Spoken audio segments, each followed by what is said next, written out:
है वो ये है फांसी। अब ये क्यों आया फांसी का ख्याल, ये आपको बता देता हूँ। 14 अगस्त यानी कल सुबह, अभी 9 बज चुका है, अगले 7:30 बजे अगर मैं जोड़ूँ तो करीब 9 घंटे के बाद या घंटे के बाद वो वक्त शुरू होता है। 14 अगस्त सन 2004 यानी 14 साल पहले कोलकाता के अलीपुर सेंट्रल जेल में धनंजय चटर्जी को फांसी हुई थी। और वेस्ट बंगाल में ये 1991 के बाद यानी 9 और 4 13 साल के बाद दूसरी फांसी थी। तो टीवी में तब मुझे 4 साल हुआ था आज तक में काम करते हुए, 2000 में मैंने ज्वाइन किया था। 4 साल के बाद ये पता चला, उस वक्त ये बड़ा हेडलाइन भी था क्योंकि ये पहली फांसी थी जो किसी स्कूली बच्ची के साथ रेप करने के जुर्म में दी गई थी। तो उस वक्त बहुत मीडिया में इसका कवरेज चल रहा था 2004 में, प्रिंट में, अखबारों में छप रहा था, टीवी पे भी चल रहा था।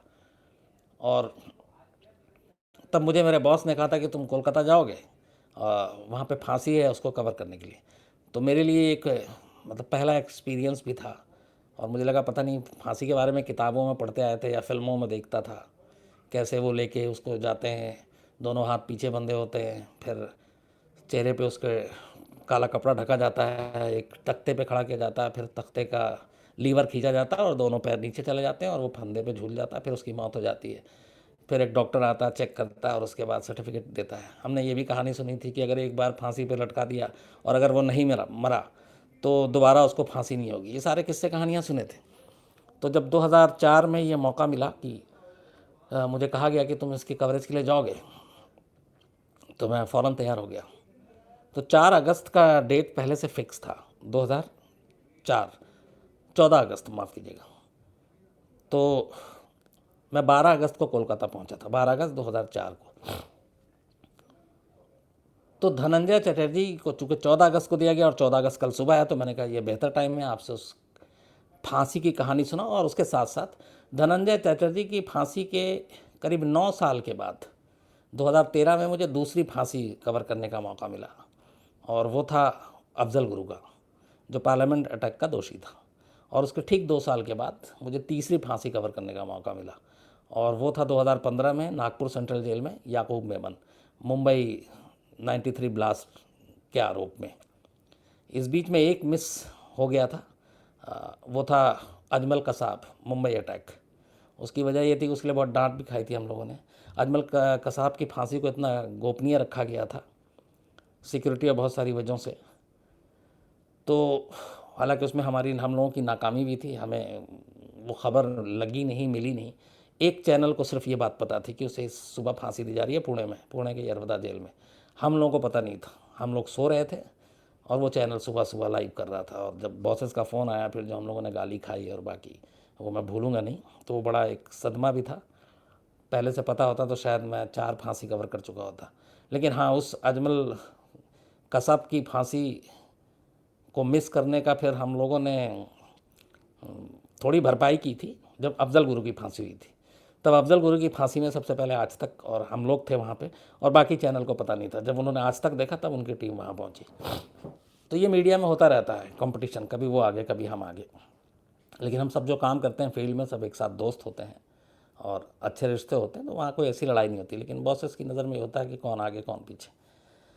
तो 3 जो फांसी मैंने कवर की, उन तीनों की कहानी आज आपको सुनाता हूँ कि क्या कुछ देखा, क्या कुछ हुआ। जो मैंने सोर्सेस से बात की, जो पुलिस वालों से बात की, फांसी के बाद फिर बात की।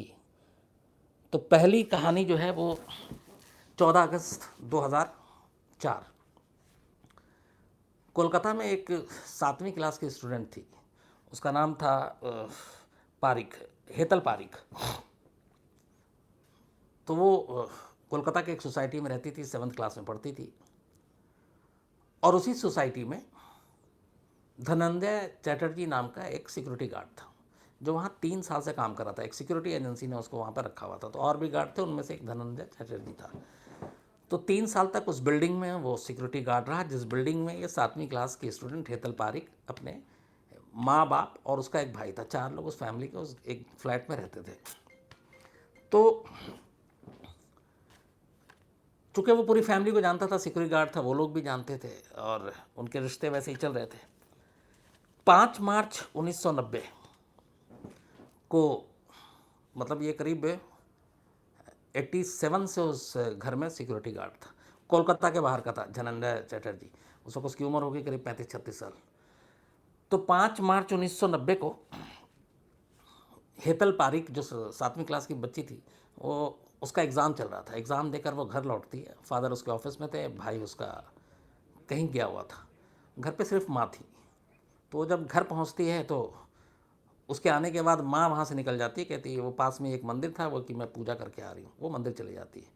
उसका करीब 2 घंटे के बाद माँ घर वापस लौटती है। वापस लौटती है तो घर का दरवाज़ा अंदर से बंद था। काफ़ी पीटती है, बेल बजाती है, दरवाज़ा नहीं खुलता। फिर वो पड़ोसियों को और सबको अलर्ट करती है। तो लोग आते हैं, दरवाज़ा तोड़ा जाता है। अंदर जाते हैं तो बेड के पास ही वो उसमें ताला, वो दरवाज़ा ऐसा था कि बाहर से भी लॉक हो सकता था, अंदर से भी लॉक हो सकता था। तो वो अंदर जाते हैं तो दरवाज़ा खोलते हैं, सामने बेडरूम के पास ज़मीन पे हेतल पारिक की लहूलुहान लाश पड़ी हुई थी। उसको चाकू से मारा गया था और वो उसको फ़ौरन हॉस्पिटल ले जाते हैं। हॉस्पिटल ले जाते हैं तो पता चलता है कि इसकी मौत हो चुकी है। और फिर वहीं पता चलता है कि इसके साथ रेप भी हुआ था। अब उसके बाद पुलिस अपना इन्वेस्टिगेशन शुरू करती है। सीआईडी जो कोलकाता की डिपार्टमेंट की थी, वो इंक्वायरी करती है। कुछ पता नहीं चलता है कौन था, क्या था। तब सीसीटीवी कैमरा वैमरा भी नहीं होता था, तो पूछताछ किसी पे डाउट भी नहीं। पहला क्लू अचानक मिलता है जब धनंजय चटर्जी अपनी ड्यूटी से गायब पाया जाता है। सारे सिक्योरिटी गार्ड थे, क्योंकि सिक्योरिटी गार्ड से पूछा जाता कौन आया कौन नहीं गया, लेकिन उनसे पूछताछ के जरिए पता चलता है कि खुद एक गार्ड गायब है। तो पुलिस को पहला शक धनंजय पे जाता है। वो उसकी तलाश करती है, वो भाग गया, नहीं मिलता है। उसके तमाम ढूंढा जाता है, जहाँ भी उसका कोलकाता में था, जो सिक्योरिटी एजेंसी जिसने नौकरी दी थी उससे पूछा जाता है, बट वो कहीं नहीं मिलता। वो मिलता है 12 मई 1990 को, मतलब 5 मार्च का इंसिडेंट है और अप्रैल मई, करीब 2 महीने के बाद पुलिस ने असल में उसका जो पैतृक गांव था वेस्ट बंगाल में ही, कोलकाता से करीब 150-200 किलोमीटर दूर, उस गांव में अपने मुखबिर को बैठा के रखा हुआ था और वहाँ पे उसके घर पे नज़र रखी जा रही थी। तो 2 महीने के बाद वो अपने गांव घर आता है और जैसे ही घर आता है पुलिस को पता चलता है, दबिश डालती है। पुलिस धनंजय को लेकर गिरफ्तार करके कोलकाता लाती है। लेकिन वो क्राइम से सब कुछ मना करता है, कहता मैंने ऐसा नहीं किया, ये नहीं था। अब इस पूरे केस में एक चीज़ थी कि इसमें कोई विटनेस नहीं था। ये सेम वैसे ही केस था जैसे दिल्ली का आरुषि। इसमें कोई गवाह नहीं, कोई विटनेस नहीं, किसी ने देखा नहीं, किसी ने घर में हेतल के जाते हुए नहीं देखा, निकलते हुए नहीं देखा। लेकिन सर्कमस्टांशियल एविडेंस जितने थे वो सारे धनंजय की तरफ इशारा कर रहे थे। एक, वो ड्यूटी पे था, ड्यूटी से तभी गायब हुआ जब हेतल की माँ मंदिर गई। उसके बाद वो जो गार्ड ने नीचे देखा, वो उसके जो जाने का टाइम था वहाँ से गायब होने का, वो तब था जब वो उसकी माँ आती है, उससे थोड़ी देर पहले। तो जिस दौरान में ये मर्डर और रेप होता है उस दौरान में उसकी मौजूदगी उस बिल्डिंग में थी, ये पहला सबूत था। दूसरा, उसका खुद गायब हो जाना, जिसका वो कभी भी ऑथेंटिक जवाब नहीं दे पाया कि वो अचानक कहाँ गायब हो गया। तो भागना उसका, फिर फिंगरप्रिंट्स और कई चीज़ें जो मौके से मिली थी वो मैच की। लेकिन कुल मिला के सारे सर्कमस्टेंशियल एविडेंस थे, विटनेस कोई नहीं था। तो उसी आधार पर और कोलकाता की मीडिया में ये बहुत उछला ये मामला हितल का, क्योंकि 7वीं क्लास की बच्ची और उसका इस तरीके से रेप और मर्डर, तो काफ़ी उछला, तो दबाव भी था। तो लोअर कोर्ट में सुनवाई हुई और कोलकाता सीआईडी पुलिस ने बहुत अच्छा काम किया। उसके बाद अदालत ने फैसला दिया, उसको फांसी की सज़ा सुना दी। उसकी वजह ये थी कि लोअर कोर्ट ने कहा कि ये रेयरेस्ट ऑफ रेयर केस है। फांसी की सज़ा हमेशा तब होती है जब आप ये माना जाए कि ये रेयरेस्ट ऑफ रेयर है। अब यहाँ पे क्यों था? उन्होंने कहा कि जिस गार्ड के ऊपर सुरक्षा की जिम्मेदारी थी सोसाइटी में रहने वाले लोगों की, उसी गार्ड ने जान ले ली। तो ये डिफरेंट क्राइम है, इसमें कोई माफ़ी या हमदर्दी की गुंजाइश नहीं है। तो लोअर कोर्ट ने फांसी की सज़ा सुनाई। फिर कोलकाता हाई कोर्ट में मामला गया, कोलकाता हाई कोर्ट ने भी लोअर कोर्ट के फैसले को बरकरार रखा। फिर मामला सुप्रीम कोर्ट में गया, सुप्रीम कोर्ट ने भी इसको रेयरेस्ट ऑफ रेयर केस माना और उस फांसी की सज़ा को बरकरार रखा। लेकिन इस पूरे कवायद में चूँकि ये 1990 का इंसिडेंट था, करीब 12-13 साल गुजर गए। 2003 में फिर प्रेसिडेंट के पास गया, जब सारे दरवाजे कोर्ट के बंद हो गए मर्सी रहम की दया याचिका के लिए, तो तब डॉक्टर APJ कलाम हमारे राष्ट्रपति थे, उन्होंने भी दया याचिका खारिज कर दी। ये चूँकि स्टेट गवर्नमेंट ने रिकमेंड किया था तो उन्होंने खारिज कर दी। तब बंगाल के जो पश्चिम बंगाल के मुख्यमंत्री थे बुद्धदेव भट्टाचार्य, जो ज्योति बसु के बाद आए थे, फिर उन्होंने फ़ौरन इस पर कार्रवाई की और चूँकि पब्लिक का प्रेशर भी इतना था तो उन्होंने कहा कि नहीं, इसके ऊपर कोई रहम नहीं की जाएगी। तो ये जो बात प्रेसिडेंट के पास की बात थी, डेट का मैं आपको बताऊं कि जब प्रेसिडेंट ने दया याचिका खारिज की, तो दया याचिका ये अगस्त के ही फर्स्ट वीक में खारिज की गई 2004 में। मतलब क्राइम जब हुआ था उसके 14 साल बीत चुके थे।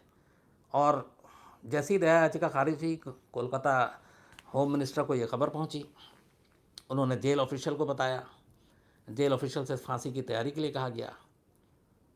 और इस तैयारी के लिए अब सिर्फ अड़चन एक आ रही थी कि जल्लाद, तो फांसी देने के लिए एक बड़ा ज़रूरी प्रक्रिया है जल्लाद का। और तब वो सिस्टम ये था कि एक जल्लाद आता था, वो फांसी का फंदा तैयार करता है। ये सब हम लोगों के लिए क्योंकि है ना बड़ा आसान सी चीज़ ऐसा नहीं है, इसमें भी बहुत सारी मेहनत करनी पड़ती है।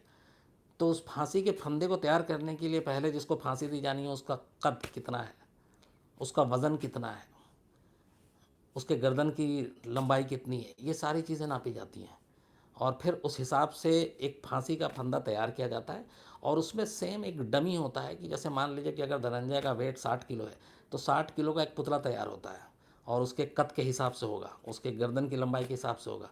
फिर वो फांसी का फंदा उसके गले में डाला जाता है, फिर वो सेम फांसी का तख्ता हटाया जाता है और फिर उसको लटका के लीवर खींच के देखा जाता है कि ये फंदा इसको पकड़ पाएगा कि नहीं पकड़। क्योंकि कई बार ऐसा, अच्छा फांसी का जो फंदा रस्सी जो अब तैयार करते हैं वो रस्सी तैयार करने में बहुत टाइम लगता है।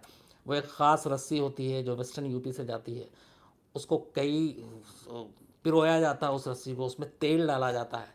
और इन सब की वजह यह है कि कहीं रस्सी के नुकीलेपन की वजह से ये ना हो कि जब आप फांसी पे लटकाएं तो गर्दन अलग हो जाए और गर्दन कट जाए। ऐसा कई बार हुआ है। जब मुझे याद है कि जब सद्दाम हुसैन को फांसी दी जा रही थी तो उसके एक सहयोगी को जब फांसी दी गई थी तो यही हुआ था। वो जैसी फांसी पे लटकाया तो वो गर्दन ऊपर रह गया और बाकी बॉडी यहाँ से नीचे गिर गई थी। यूट्यूब पे विजुअल भी पड़ा हुआ था इसका। तो तब कल्लू जल्लाद था मेरठ का, बहुत मशहूर, बहुत कुख्यात, और लहीम शहीम देखने में भी काला एकदम। तो कल्लू जल्लाद के पास ये राइट था, मतलब हर साल फांसी देने के लिए गवर्नमेंट में ये भी है कि आपका जो लाइसेंस है या आपके साथ एक कॉन्ट्रैक्ट है वो रिन्यूअल होता है। तो आप ऐसे नहीं कि किसी को भी पकड़ के आप उठाएं बोलो फांसी दे दें। और आम आदमी के तो मतलब हर एक के बस की बात भी नहीं है, किसी की जान लेना भी बहुत हिम्मत का काम होता है। तो कल्लू जल्लाद हुआ करता था, कल्लू जल्लाद को बुलाया गया, उसने फांसी तैयार की, फंदा तैयार किया, धनंजय का वेट देखा, हाइट देखी और उस हिसाब से रस्सी वस्सी तैयार किया। और उस ज़माने में 240 या शायद एग्जैक्ट क्या थी, 220 या 40 रुपये एक फांसी की ये फ़ीस हुआ करती थी। आने जाने का ट्रेन का खर्चा और प्लस फांसी देने की सरकार की तरफ से बाकायदा लिखत पढ़त में ये पैसे दिए जाते हैं। उससे पहले 100 कुछ रुपये था। फ़िलहाल जो आखिरी मुझे जानकारी है वो 500 कुछ रुपये था। इसी वजह से अब फांसी के वो जो जल्लाद हैं उन्होंने फांसी देना भी कम कर दिया है। कल्लू जल्लाद की जो फैमिली, पहला कल्लू जल्लाद था, उसके बाद उसका बेटा मम्मू जल्लाद आया, फिर तीसरा अभी जो है वो पवन जल्लाद है। लेकिन पवन जल्लाद का अभी रिन्यू हुआ है कि नहीं हुआ है फांसी का जो देने का कॉन्ट्रैक्ट है वो मुझे जानकारी नहीं है। लेकिन ये फैमिली फेमस है हिंदुस्तान में फांसी देने के लिए। उन्होंने दिल्ली, पंजाब, हरियाणा, बंगाल कई जगहों पे जाकर फांसी दी है इस कल्लू एंड मम्मू फैमिली ने।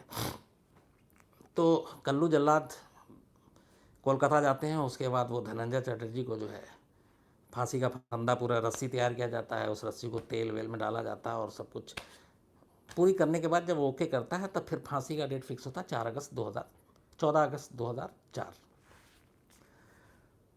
और इसको पहले ही बता दिया गया था धनंजय को कि तुम्हारी फांसी जो दया याचिका है वो प्रेसिडेंट ने खारिज कर दी है। हम लोग सब बाहर थे, अलीपुर सेंट्रल जेल कोलकाता का। तो वहाँ लगातार, चूँकि जेल के अंदर आप अलाउड है ना कैमरा अलाउड है, तो वहाँ पे कुछ लोगों को पता था। हालांकि जो पूरी बातचीत हुई कि जब उसको बताया गया तो धनंजय ने कोई विरोध नहीं किया, या ये कि जनरली होता है कि मैं मरने जा रहा हूँ तो आप बहुत वायलेंट हो सकते हैं तो उसकी तैयारी पूरी होती है, बट उसने ऐसा कुछ नहीं किया। लेकिन उसके बारे में था कि लास्ट तक जो जेल ऑफिशियल ने बताया उसने एक्सेप्ट नहीं किया कि उसने हेतल पारेख का रेप या मर्डर किया। थ्रू आउट कोर्ट प्रोसीजर में कभी एक्सेप्ट नहीं किया। उसके बाद उसने आखिरी दम तक जब उसको फांसी दी जा रही थी उससे पहले भी उसने माना नहीं।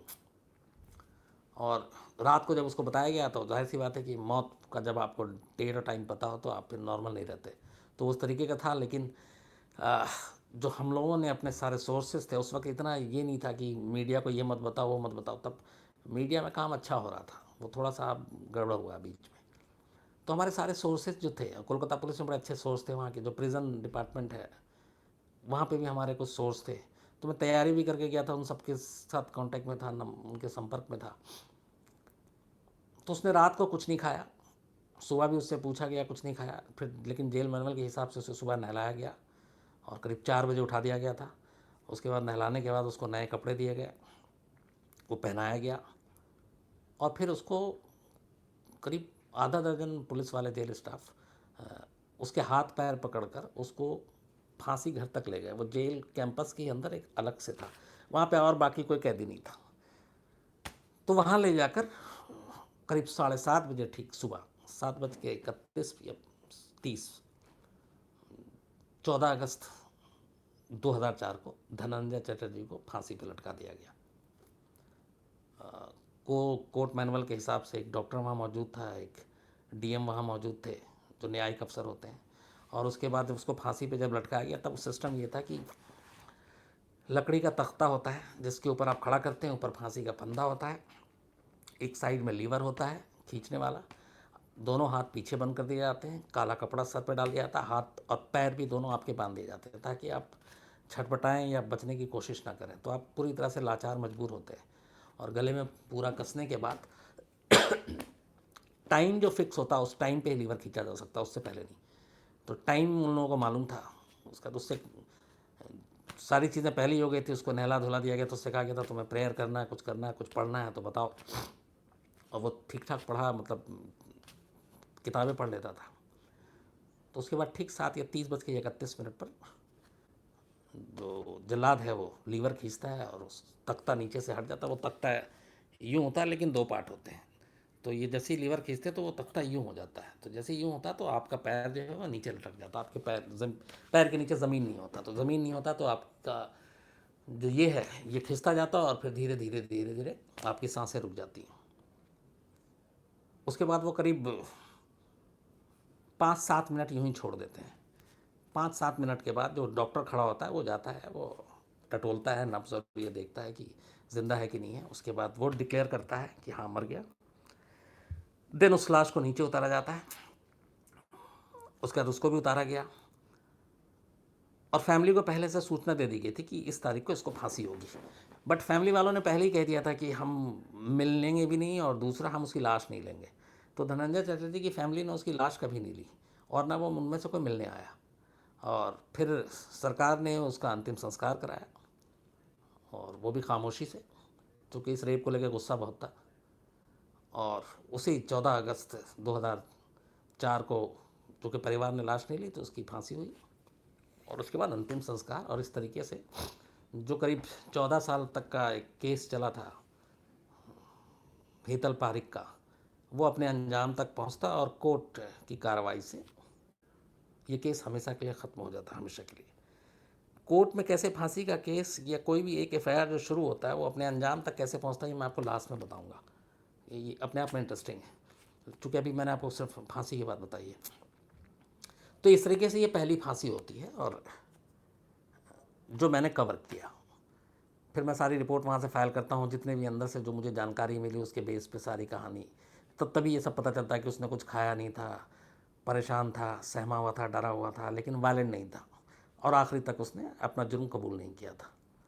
तो ये तो थी धनंजय चटर्जी की फांसी की कहानी, जो मतलब अब से 14 साल हो गए। और मैं पन्ने पलट रहा हूँ सिर्फ इसलिए कि कुछ चीज़ें ख़ास पॉइंट ना भूलूँ आपको। तो ये पहला एक्सपीरियंस मेरा फांसी का धनंजय का रहा। उसके बाद 2004 के बाद 9 साल बीत गए। 9 साल में तमाम क्राइम की खबरें की, सब कुछ किया। दूसरी फांसी कवर करने का मौका मिलता है और वो ज़्यादा दूर नहीं था, दिल्ली में ही। बट इस फांसी का मुझसे बड़ा वो ज़्यादा क्लोज रिश्ता रहा। उसकी वजह ये है कि ये फांसी अफजल गुरु का था, पार्लियामेंट अटैक। 13 दिसंबर 2001 को पार्लियामेंट में अटैक हुआ था, यह आप सब जानते हैं। लश्कर और जैश का जॉइंट ऑपरेशन था, 5 आतंकवादी पार्लियामेंट में घुसे थे, 7 हमारे सीआरपीएफ के जवान मारे गए थे। बट उन आतंकवादियों को मौका नहीं मिला था कि लोकसभा के अंदर घुस सकें और हमारे नेताओं को टारगेट बना सकें। एक पूरी आरडीएक्स से भरी हुई 25 किलो आरडीएक्स से भरी हुई एम्बेसडर कार में घुसे थे, लेकिन उसका रिमोट काम नहीं किया, वरना आधा पार्लियामेंट उड़ जाता। लेकिन फिर भी पार्लियामेंट पे अटैक बहुत बड़ा अटैक था हमारे डेमोक्रेसी पे एक तरह से। तो इस अटैक के बाद कई लोग पकड़े जाते हैं, उनमें एक अफजल गुरु था। अब अफजल गुरु की फांसी मेरे लिए क्यों, मैंने कहा कि आपको इससे बड़ा गहरा मेरा रहा रिश्ता दो चीज़ों से, क्योंकि जब अफजल गुरु पकड़ा गया तो मैं लगातार पार्लियामेंट अटैक कर रहा था, कवर आज तक के लिए। और उसके बाद जब उसे पकड़ के रखा गया तो लोधी कॉलोनी में स्पेशल सेल का दफ्तर है दिल्ली पुलिस के, वहाँ पर रखा गया था अफजल को, प्रोफेसर गिलानी को, शौकत को, उसकी वाइफ को, तो ये सब वहीं थे। तो हम वहीं डेरा डाले हुए रहते थे और कोशिश करते थे कि जो भी अंदर की खबर है वो निकाल के लाएं, अफजल गुरु का इंटरव्यू करें। और फिर मौका मिला, 13 दिसंबर को पार्लियामेंट अटैक हुआ था और मुझे 21 दिसंबर को 21 दिसंबर 2001 को ही अफजल गुरु का इंटरव्यू करने का मौका मिला। तो उस इंटरव्यू में करीब आधे घंटे का इंटरव्यू था। मैंने तमाम सवाल पूछे और पार्लियामेंट अटैक से लेकर पूछे, सभी के रोल के बारे में पूछे, अफजल गुरु से भी उसके रोल के बारे में पूछा। और अफजल गुरु ने कहीं भी डिनाई नहीं किया। उसने कहा ये 5 आतंकवादियों को मैं लेकर आया था, इनको पार्लियामेंट का मैंने रास्ता बताया था, इनको रैकी कराई थी, और उसने सारा जुर्म कबूल किया ऑन कैमरा, जो बाद में अदालत में भी पेश किया गया और वो एक सबूत बना, वो आज तक का इंटरव्यू। उसके बाद दिल्ली के पटियाला हाउस कोर्ट में सुनवाई शुरू होती है पार्लियामेंट अटैक की, लंबी चलती है। तो चूँकि मैं इस केस से जुड़ा हुआ था तो मैं लगातार पार्लियामेंट वो पटियाला हाउस में जाया करता था इस केस को कवर करने के लिए, कोर्ट प्रोसीजर को, हियरिंग को। और उसमें चूँकि मैं एक बार खुद विटनेस बॉक्स में था, इसी इंटरव्यू की वजह से मुझे बुलाया गया था। वो प्रोफेसर गिलानी को लेकर था कि इनका क्या रोल था। तो जब मैंने अफजल गुरु से पूछा तो उसने कहा था कि नहीं, इसे कुछ नहीं बताया था हमने, ये इसे कुछ नहीं मालूम। तो उस इंटरव्यू के बेस पे ही प्रोफेसर गिलानी बाद में सुप्रीम कोर्ट से बरी भी हुआ। तो मैं उस केस को कवर करता था और लगातार कई बार पटियाला हाउस कोर्ट में अफजल गुरु से आमना सामना भी हुआ, बातें भी हुई। चूँकि इंटरव्यू के दौरान वो मुझे जान गया था और नाम से भी वाकिफ़ था। तो कोर्ट में जब भी हम जाते थे तो जब भी, चूँकि पेशी है, कभी बार बाहर बैठे हुए सिक्योरिटी पूरी होती, तो जो दिल्ली पुलिस के स्पेशल सेल के लोग थे या तिहाड़ के जो लोग आते थे, तो उन सब से भी अच्छी खासी जान पहचान दोस्ती थी। तो मौका मिल जाता था उसके पास जाने का या उससे बात करने का, ऑन कैमरा नहीं लेकिन वैसे ही। फिर आने जाने का उसका शूट कर लेते थे हम लोग विजुअल।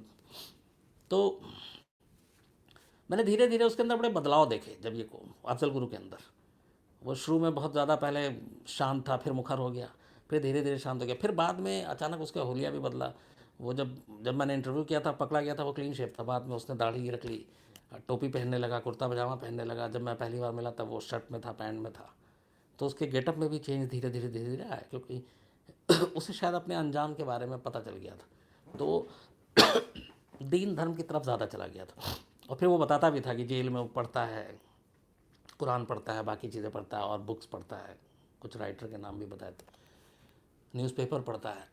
तो अफजल गुरु के साथ एक बातचीत और ये सारी चीज़ें होते होते होते अचानक 9 फरवरी 2013, ये वो तारीख है जिस दिन अफजल गुरु को फांसी हुई थी दिल्ली के तिहाड़ जेल में। 8 फरवरी की रात को एक फ़ोन आता है और एक सोर्स से पता चलता है कि सुबह तैयार रहना। तो मैंने कहा क्या हो गया, मुझे लगा कि कुछ बड़ी खबर ही है। अब मैंने एकदम सोचा भी नहीं था, क्योंकि उस वक्त तक कहीं से भी नहीं था कि अफजल गुरु की को फांसी दी जा सकती है इतनी जल्दी। तो उसने कहा कि नहीं, तैयार रहना। अच्छा, उसकी एक और वजह थी कि अफजल गुरु को इतनी जल्दी फांसी क्यों नहीं जा सकती। 21 नवंबर 2012 को पुणे के यरवदा जेल में कसाब को फांसी हुई थी, जिसकी हम लोगों को कोई जानकारी नहीं थी। बहुत खामोशी से वो फांसी दी गई। और जैसा मैंने आपको शुरू में बताया कि उसके लिए हम लोग को बहुत डांट पड़ी, क्योंकि हमारे पास कोई जानकारी नहीं थी। महाराष्ट्र गवर्नमेंट ने पूरी सीक्रेसी मेंटेन की थी, सिर्फ एक चैनल को पता था। उसका रिपोर्टर रात से ही अपना चुपचाप से, उसने भी जाके अपनी ओबी और सारे यूनिट ऐसी लगाए थे कि बाकी मीडिया को भनक न लगे। और सुबह सुबह जैसे ही 6 बजे वो लाइव शुरू और हम लोगों की क्लास लग गई। तो 12 में कसाब की फांसी लगी, 21 नवंबर को पुणे के यरवदा जेल में। और ये 13 की बात है, मतलब नवंबर के बाद दिसंबर, जनवरी और फरवरी, 3 महीना। तो 9 फरवरी 2013 को फांसी हुई थी। लेकिन 8 फरवरी की बात बता रहा हूँ आपको। रात को फ़ोन आता है कि कल सुबह कुछ खास है, तो तू अलर्ट रहना और कोशिश करना कि 4 बजे तक उठ जा। अच्छा, हम लोगों का टाइमिंग ये होता, वादा तो 11 बजे होता, 11:30 बजे तक तो यही होता है। आप जनरली घर 12-1 बज जाता है पहुंचने में, उसके बाद आप सोते हैं, फिर अगर क्राइम कुछ नहीं हो तो आप आराम से उठ सकते हैं 7-8 बजे या 9 बजे, कई बार डिपेंड करता है क्रिमिनल के ऊपर। बट उसने 8 फरवरी को जब कहा ये बात, तो दिमाग, अच्छा वो ये नहीं बता रहा कि क्या होना है, तो अब दौड़ाने लगे, हम अपनी पूरी टीम में बात कर रहे हैं कि क्या हो सकता है, ऐसा क्या हो सकता है, क्या हो सकता है। एक संदीप हुआ करते थे हम लोगों के आज तक में, पहले मुंबई में थे, उसके बाद दिल्ली में नेशनल ब्यूरो में, पॉलिटिकल ब्यूरो में। तो इत्तेफाक से ऑफिस में संदीप टकरा गया अचानक, तो मैंने कहा कि एक ऐसा ऐसा फ़ोन आया, तो बड़ा मानीखेज अंदाज में मुस्कुराए संदीप और फिर बोला कि किसने कहा। तो उन्होंने धीरे से बताया कि होम मिनिस्ट्री में मेरी बात हुई, तब शायद शिंदे वो थे होम मिनिस्टर, और संदीप के बड़े अच्छे रिश्ते थे शिंदे के साथ, क्योंकि वो पॉलिटिकल कवर करता था और संदीप मुंबई में था और शिंदे मुंबई में महाराष्ट्र के मुख्यमंत्री भी रहे, उन ज़माने से रिश्ता था। तो उसने सिर्फ एक लाइन बोला और वो क्लू था मेरे लिए। उसने बोला कि कसाब में गाली खा चुके तुम, पता नहीं चला, सो रहे थे और दूसरे चैनल ने कर दिया। मैंने कहा तो बोला अब ये मौका है तुमको, सुबह तुम बदला ले सकते हो। ये इतना बोलना था जब कसाब, तो मैंने बोला कि और कौन हो सकता है। अच्छा, ये खबर आ चुकी थी कि प्रेसिडेंट ने मर्सी पिटिशन खारिज कर दिया, और फिर ये था कि कसाब के बाद एक मैसेज देने के लिए अफजल गुरु को भी फटाफट फांसी पे लटकाया जा सकता है। तो खैर, अब इतनी जानकारी और इतना क्लू संदीप ने दिया, ऑफिस में बॉस को बताया, बॉस ने फ़ौरन अपना एंकर वैंकर के लिए भी अलर्ट किया कि जो एंकर है वो सुबह 4 बजे से दफ्तर में होगा, और जितनी बाकी फाइल फुटेज तैयारी, स्टोरी, इंटरव्यू, ये जो हम लोग सब ने किया था वो सब निकाल के रेडी किया गया।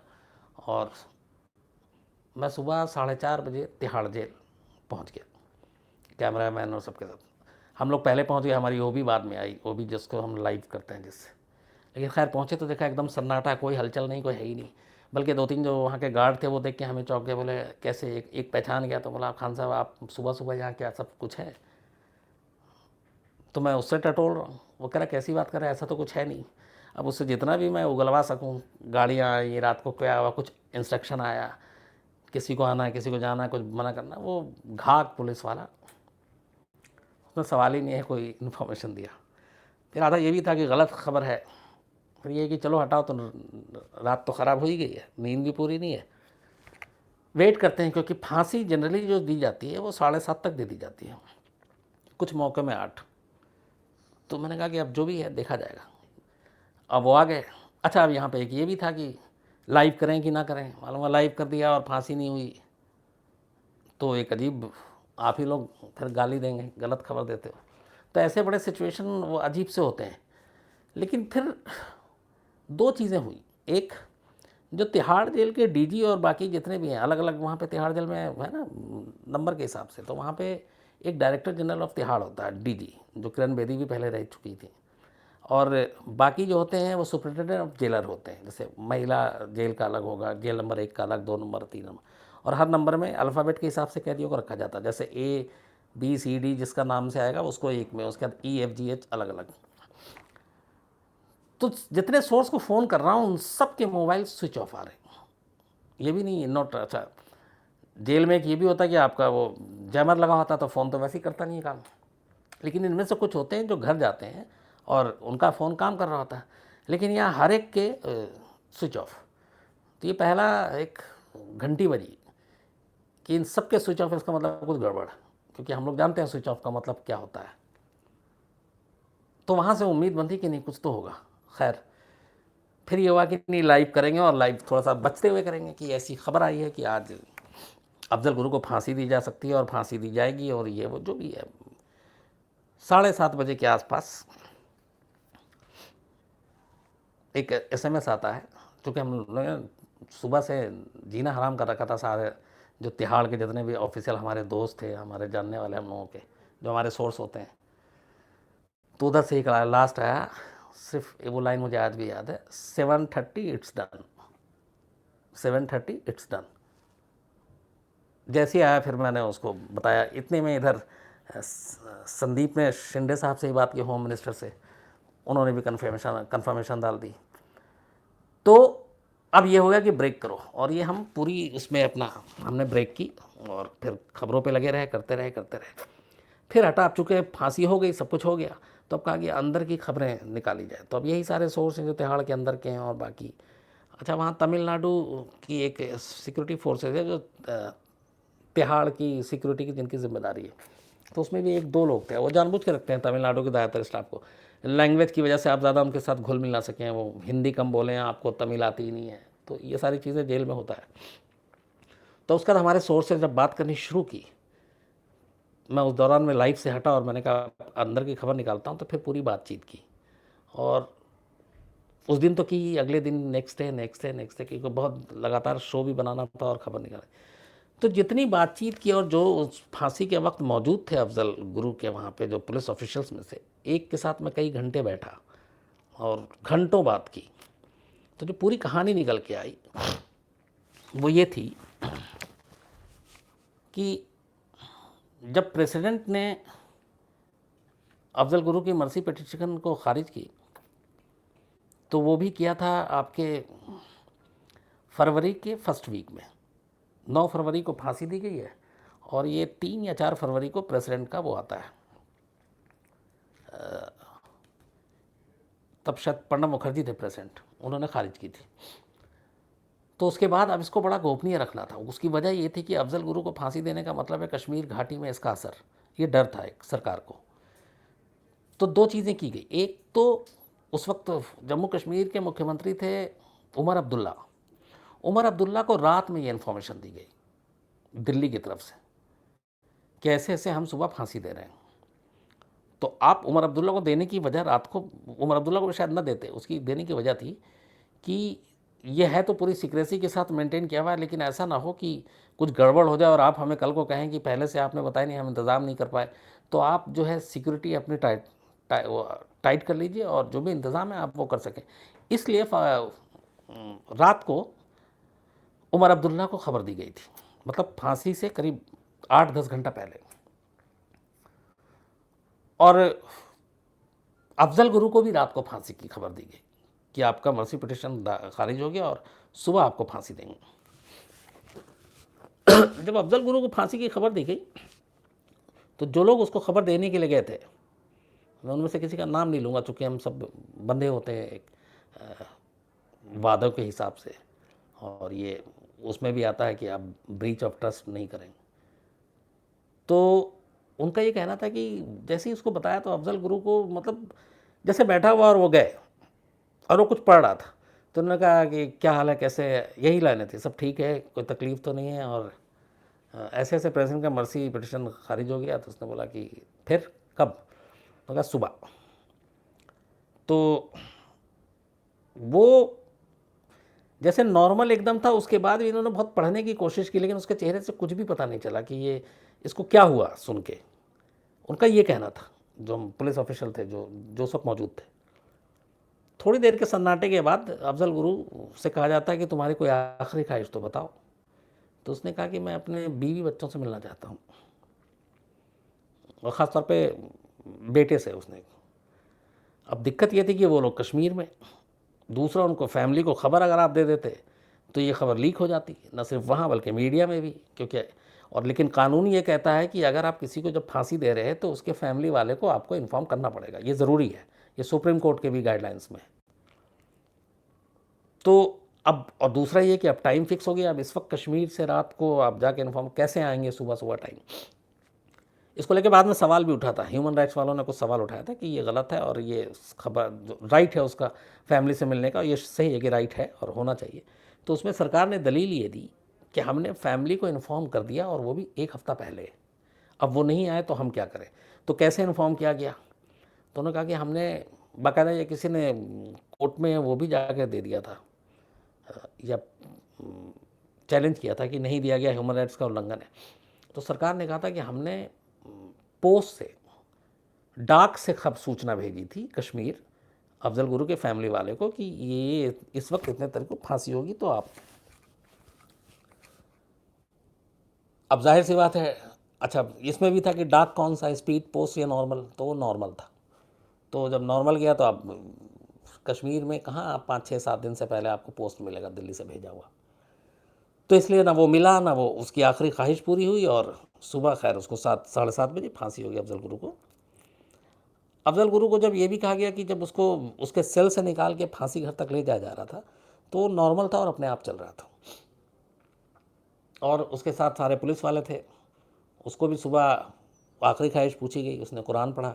उसके बाद उससे पहले मिलने वाली तो हुई नहीं, और फिर वो सब लेकर उसको वहाँ तक गए, और वहाँ पे एक तिहाड़ में, मैं तिहाड़ करीब मतलब 6 8 8 10 बार 8 8 9 बार गया हूँगा। तो वहाँ पे एक पहले था एक बना हुआ जहाँ पे फांसी, वो मैंने देखी है वो जगह, लेकिन जो अफजल गुरु को दी गई थी वो उस जगह पे नहीं दी गई थी, उसके लिए एक अलग से बनाया गया था और वहाँ उसको फांसी दी गई।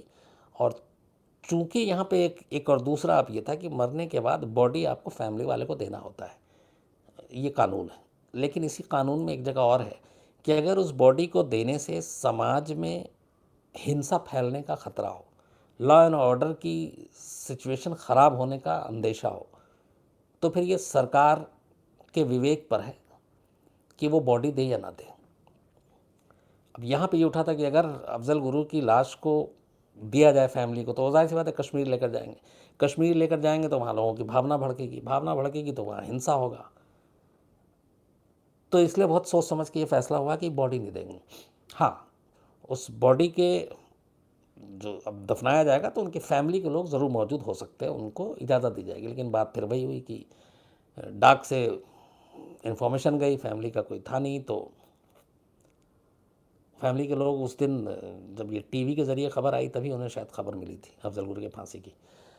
तो फैसले के बाद तिहाड़ जेल में ही एक अननोन जगह पर बाकायदा मुस्लिम रीति रिवाज से वहाँ पे बुलाया गया, मौलाना को कब्र खोदा गया और वहीं अफजल गुरु की लाश को दफनाया गया। और वो आज तिहाड़ में के अंदर ही है, लेकिन वो कौन सी जगह है इसको बहुत ही गोपनीय रखा गया। और कुछ उंगली पे गिने हुए जो तिहाड़ के ऑफिशियल हैं या जो फिर मैजिस्ट्रेट हैं, उनके अलावा और किसी को ये जानकारी नहीं है कि अफजल गुरु को कहाँ पे दफनाया गया। उसके बाद ये सारी जो खबरें थी धीरे धीरे हुआ, लेकिन एक चीज़ अच्छी हुई कि इसका कश्मीर में बहुत जो ख़तरा था वो असर नहीं हुआ। तो ये हमारे देश के लिए अच्छी चीज़ थी कि इसमें कोई हिंसा नहीं हुई और उस तरह की चीज़ें नहीं हुई। फिर एक चीज़ और आपको बताऊं कि अभी 1-2 साल पहले अफजल गुरु के बेटे ने बोर्ड का एग्ज़ाम दिया था जिसमें उसके 95% के करीब मार्क्स थे। तो और ये वहाँ के जो हमारे रिपोर्टर जर्नलिस्ट हैं वो कह रहे हैं कि वो बिल्कुल ही दूसरे माइंड का है और अच्छा है अगर नई जनरेशन ये इस तरह के रास्तों से हट के चले और इस तरीके से पढ़ाई करे और सिर्फ पॉजिटिव और अच्छा सोचे, तो ये किसी भी देश के लिए अच्छी चीज़ है।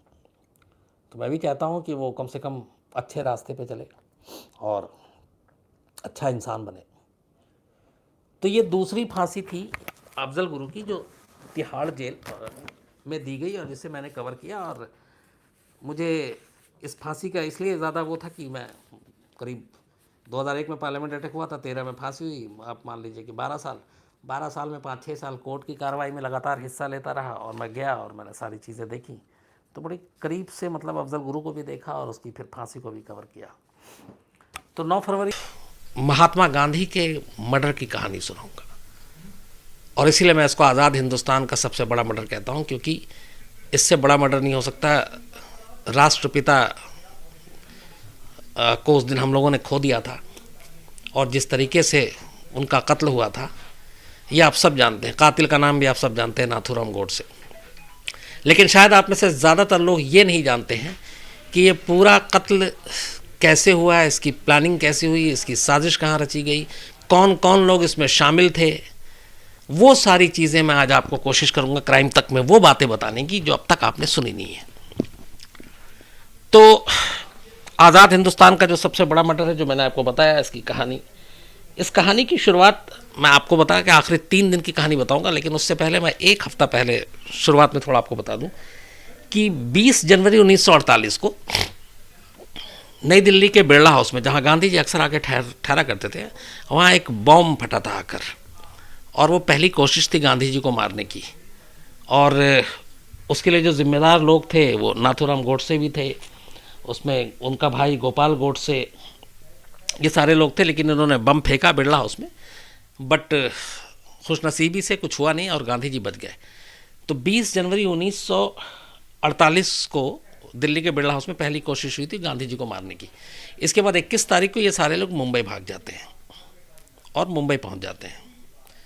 6 दिन गुजरता है, वहाँ तमाम मीटिंग वीटिंग होती है, सब गुस्से में भी थे कि मिशन उनका कामयाब नहीं हो पाया। इधर गांधी जी क्योंकि हमारे देश में आज़ादी और अपने साथ बंटवारा लेकर आया था। 47 में जब हम आज़ाद हुए थे तो आज़ादी के साथ साथ बंटवारा भी हमारे हिस्से में आया था, और उस बंटवारे की कीमत ये हुई थी कि चारों तरफ नफरत फैला हुआ था, दंगे हो रहे थे, हिंदुस्तान से पाकिस्तान जाने वाली ट्रेनों में और पाकिस्तान से हिंदुस्तान आने वाली ट्रेनों में लाशें भरी होती थी जो एक दूसरे को मार काट रहे थे।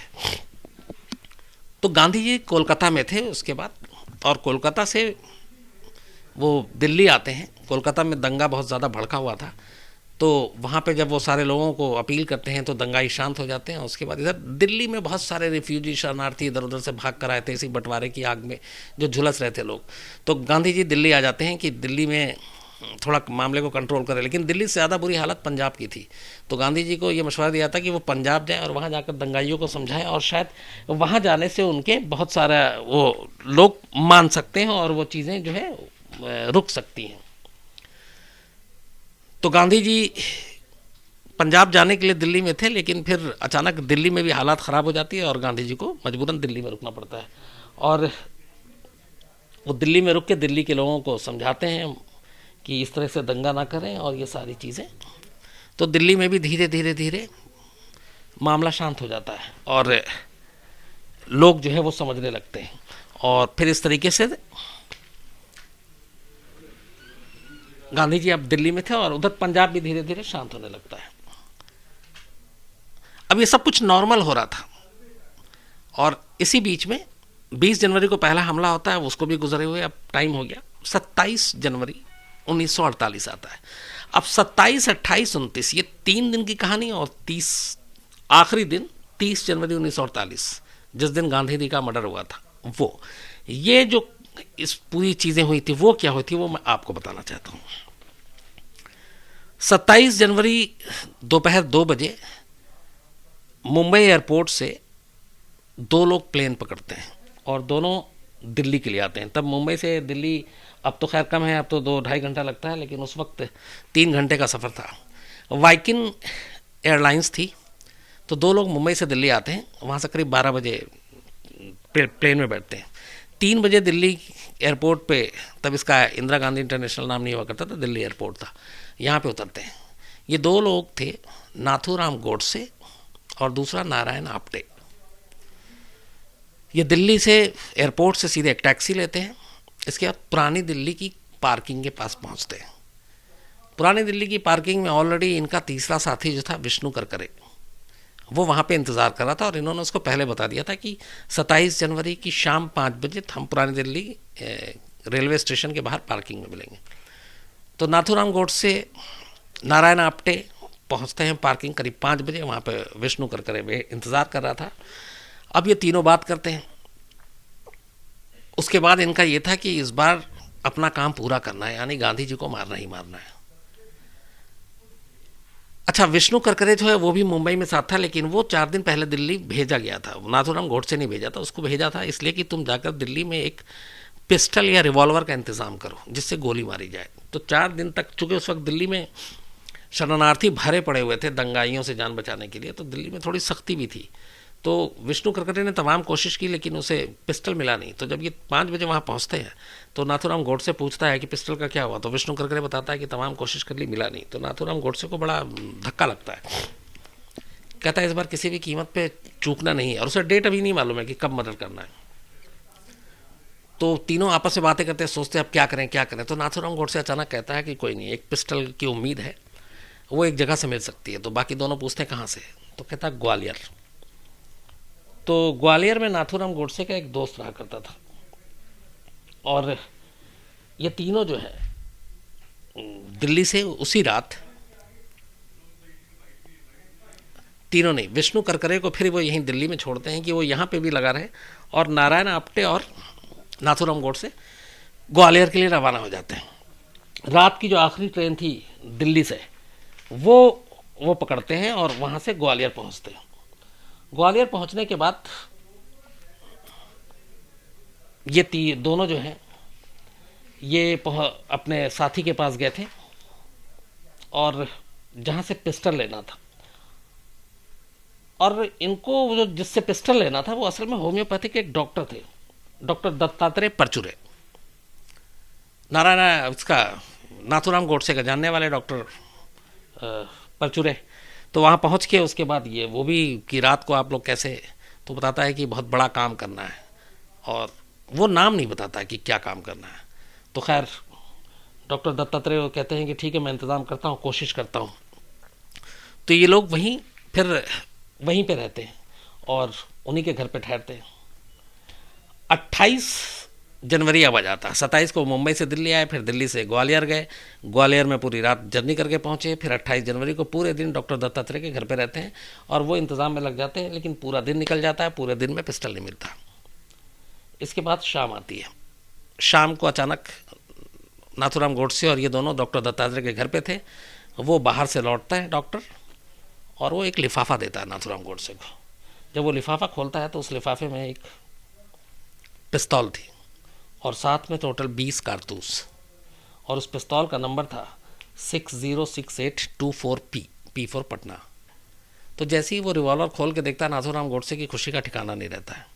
वो बहुत गले वले लगाता है डॉक्टर पत्राचार्य को, और उसके बाद उसी रात ये दोनों वहाँ से एक बार फिर दिल्ली के लिए निकल पड़ते हैं ट्रेन पकड़कर ये 29 जनवरी को दिल्ली पहुँचते हैं। पुरानी दिल्ली रेलवे स्टेशन में अतिथि कक्ष है जहाँ का रूम नंबर 6 पहले से ही बुक था और वो विष्णु करकरे ने बुक करा रखा था 3 लोगों के लिए। तो ये दोनों रिवॉल्वर लेकर वहाँ से सीधे पुरानी दिल्ली के अतिथि गृह में रूम नंबर 6 में पहुँचते हैं और वहाँ जाके ये तीनों एक दूसरे को फिर रिवॉल्वर दिखाते हैं और बहुत खुश होते हैं। उसके बाद ये होता है कि अब काम करना है। लेकिन अब एक प्रॉब्लम ये थी कि एक बंदूक तो ले आए थे बट इन्हें चलाना भी नहीं आता था, और दूसरा ये भी कि ये कैसे होगा क्या होगा ये गोडसे को मालूम नहीं था। तो गोडसे ने कहा कि इसको पहले हमको चला के देखना है। तब ये हुआ कि इसको चला के कहाँ देखें, तो उन्होंने कहा कि कोई कोताही या गलती ना हो तो इसके लिए प्रैक्टिस करना पड़ेगा। तो फिर तीनों एक दिल्ली में कहते हैं सुनसान जगह पे चलो, लेकिन चूंकि उस वक्त मैं जैसा बार बार कह रहा हूँ तमाम रिफ्यूजी यहाँ पे शरणार्थी भरे हुए थे तो कहीं खाली जगह नहीं थी। फिर भी तीनों कोशिश करके उसके बाद बिरला मंदिर के पीछे जो दिल्ली में रिज रोड एरिया है वो पूरा घना जंगल टाइप का, आज भी रिज रोड है वहाँ पे और बहुत सन्नाटा रहता है। तो ये तीनों वहाँ जाते हैं और उसके बाद एक पेड़ पर निशान लगाते हैं गांधी जी के हाइट के हिसाब से, और नाथूराम गोडसे करीब 20 फीट दूर खड़ा होता है और उसके बाद उस पेड़ पे चौक से निशान बना के कि ये गांधी जी अगर मान लो खड़े हैं तो ये और बैठे हैं तो ये 2 निशान लगता है। उसका नाथूराम गोडसे को कहा जाता है गोली चलाओ। तो वो फायर करता है, 2-3 गोलियां चलाता है। वहाँ गोली चलने की आवाज़ दूर तक जा भी नहीं सकती क्योंकि जंगल है और दूर दूर तक कोई होता नहीं है। उसके बाद वो आके निशाना देखते हैं तो देखते हैं कि हाँ अगर ये 20 फीट की दूरी से भी अगर उसका निशाना मिस नहीं हुआ था तो तीनों खुश हो जाते हैं कि चलो प्रैक्टिस पूरी हुई और सब कुछ ठीक ठाक हुआ। इसके बाद वो वापस वहाँ से बिरला हाउस से निकलते हैं और ये चले आते हैं। अब इनका जो है पहला काम पूरा हो गया था, पिस्टल मिल गई और वो भी हो गया कि गोली कैसे चलानी है, कब चलानी है, कहाँ पे चलानी है, अगर खड़े हों तो कैसे होगा, तो सब कुछ हो गया। तो इसके बाद जब ये सारी चीज़ें हो जाती हैं तो उसी दिन नाथूराम गोडसे पहली बार ऐलान करता है कि वो गांधी जी को कहाँ मारेगा। पूरी साजिश उसकी रची हुई थी।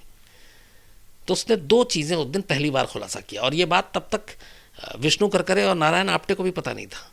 उसने कहा कि वो गांधी जी को बिरला हाउस में उस वक्त मारेगा जब वो प्रार्थना सभा करने आता, और गांधी जी शाम 5 बजे फिक्स था उनका बिरला हाउस में, जब भी वो ठहरते थे 5 बजे प्रार्थना सभा करते थे जिसमें तमाम धर्म के लोग होते थे। तो उसने कहा कि उसी प्रार्थना सभा में जाके गोली मारेगा, नंबर 1। नंबर 2 30 जनवरी को मारेगा। और ये बात थी 29 जनवरी की, जब ये सारा प्रैक्टिस हो चुका गोली वोली चलाने की। तो फिर दोनों भी इस पर तैयार हो जाते हैं कि हाँ ठीक है, वहीं पे, और 30 जनवरी और शाम का टाइम। इसके बाद तीनों, चूँकि 29 की रात थी और 30 आखिरी, उन तीनों की ज़िंदगी की आखिरी मतलब रात थी एक साथ उनके हिसाब से, और उसके बाद या तो वो पकड़े जाते या मारे जाते। फिर तीनों वापस अपने अतिथि गृह जाते हैं, उसके बाद फिर वहाँ से निकलते हैं और कहते हैं आज बहुत अच्छा खाना खाना है। नाथूराम गोडसे को कॉफ़ी पीने का बहुत शौकीन था, तो कॉफ़ी और फिर उसके बाद पीने के बाद ये लोग खाना खाने जाते हैं। वहीं पुरानी दिल्ली रेलवे स्टेशन के बाहर सबसे जो अच्छा रेस्टोरेंट होता है वहाँ पे ये घुसते हैं, और जितना बेहतरीन खाना, कहते हैं कि आज राजशाही भोज टाइप करना है, तो ये लोग सारा खाना वाना खाकर उसके बाद वापस रूम में लौट आते हैं। रूम में लौट आते तो फिर ये नारायण आप्टे कहता है कि चलो आज आखिरी हम लोग एक दिन साथ हैं तो हम घूम के आते हैं कहीं। तो गोडसे कहता है नहीं, मैं थोड़ा आराम करना चाहता हूँ, तुम दोनों जाओ। तो नारायण आप्टे और विष्णु करकरे रूम से निकल जाते हैं और गोडसे वहीं अतिथि गृह के रूम नंबर 6 में रुक जाता है। वो एक जासूसी नावल पढ़ रहा होता है और कमरे में पढ़ता रहता है, और ये दोनों निकल जाते हैं। ये जब निकलते हैं तो चांदनी चौक, चूँकि वहाँ से नज़दीक है पुरानी दिल्ली रेलवे स्टेशन से, तो चांदनी चौक में जो पहला सिनेमा हॉल इनको दिखता है, वहाँ पे ये नाइट शो, जो आखिरी शो था, विष्णु करकरे और नारायण आप्टे फिल्म देखते हैं। फिल्म देखने के बाद रात करीब ये 11:30-12 बजे वहाँ से वापस आते हैं अतिथि गृह में, तो देखते हैं कि नाथूराम गोडसे बेखबर सो रहा है, और वो जो जासूसी नावल पढ़ रहा था वो किताब उसके बेड के नीचे गिरी पड़ी है। ऐसा लग रहा था जैसे उसने नावल ख़त्म कर लिया। फिर ये दोनों भी खामोशी से सो जाते हैं, और ये था कि नाथूराम गोडसे को कोई फिक्र नहीं, कोई चिंता नहीं थी, एकदम बेफिक्र सो रहा था। खैर, रात बीतती है, अब चौथा दिन आता है और आखिरी दिन 30 जनवरी। 30 जनवरी की सुबह तीनों उठते हैं, नाश्ता करते हैं।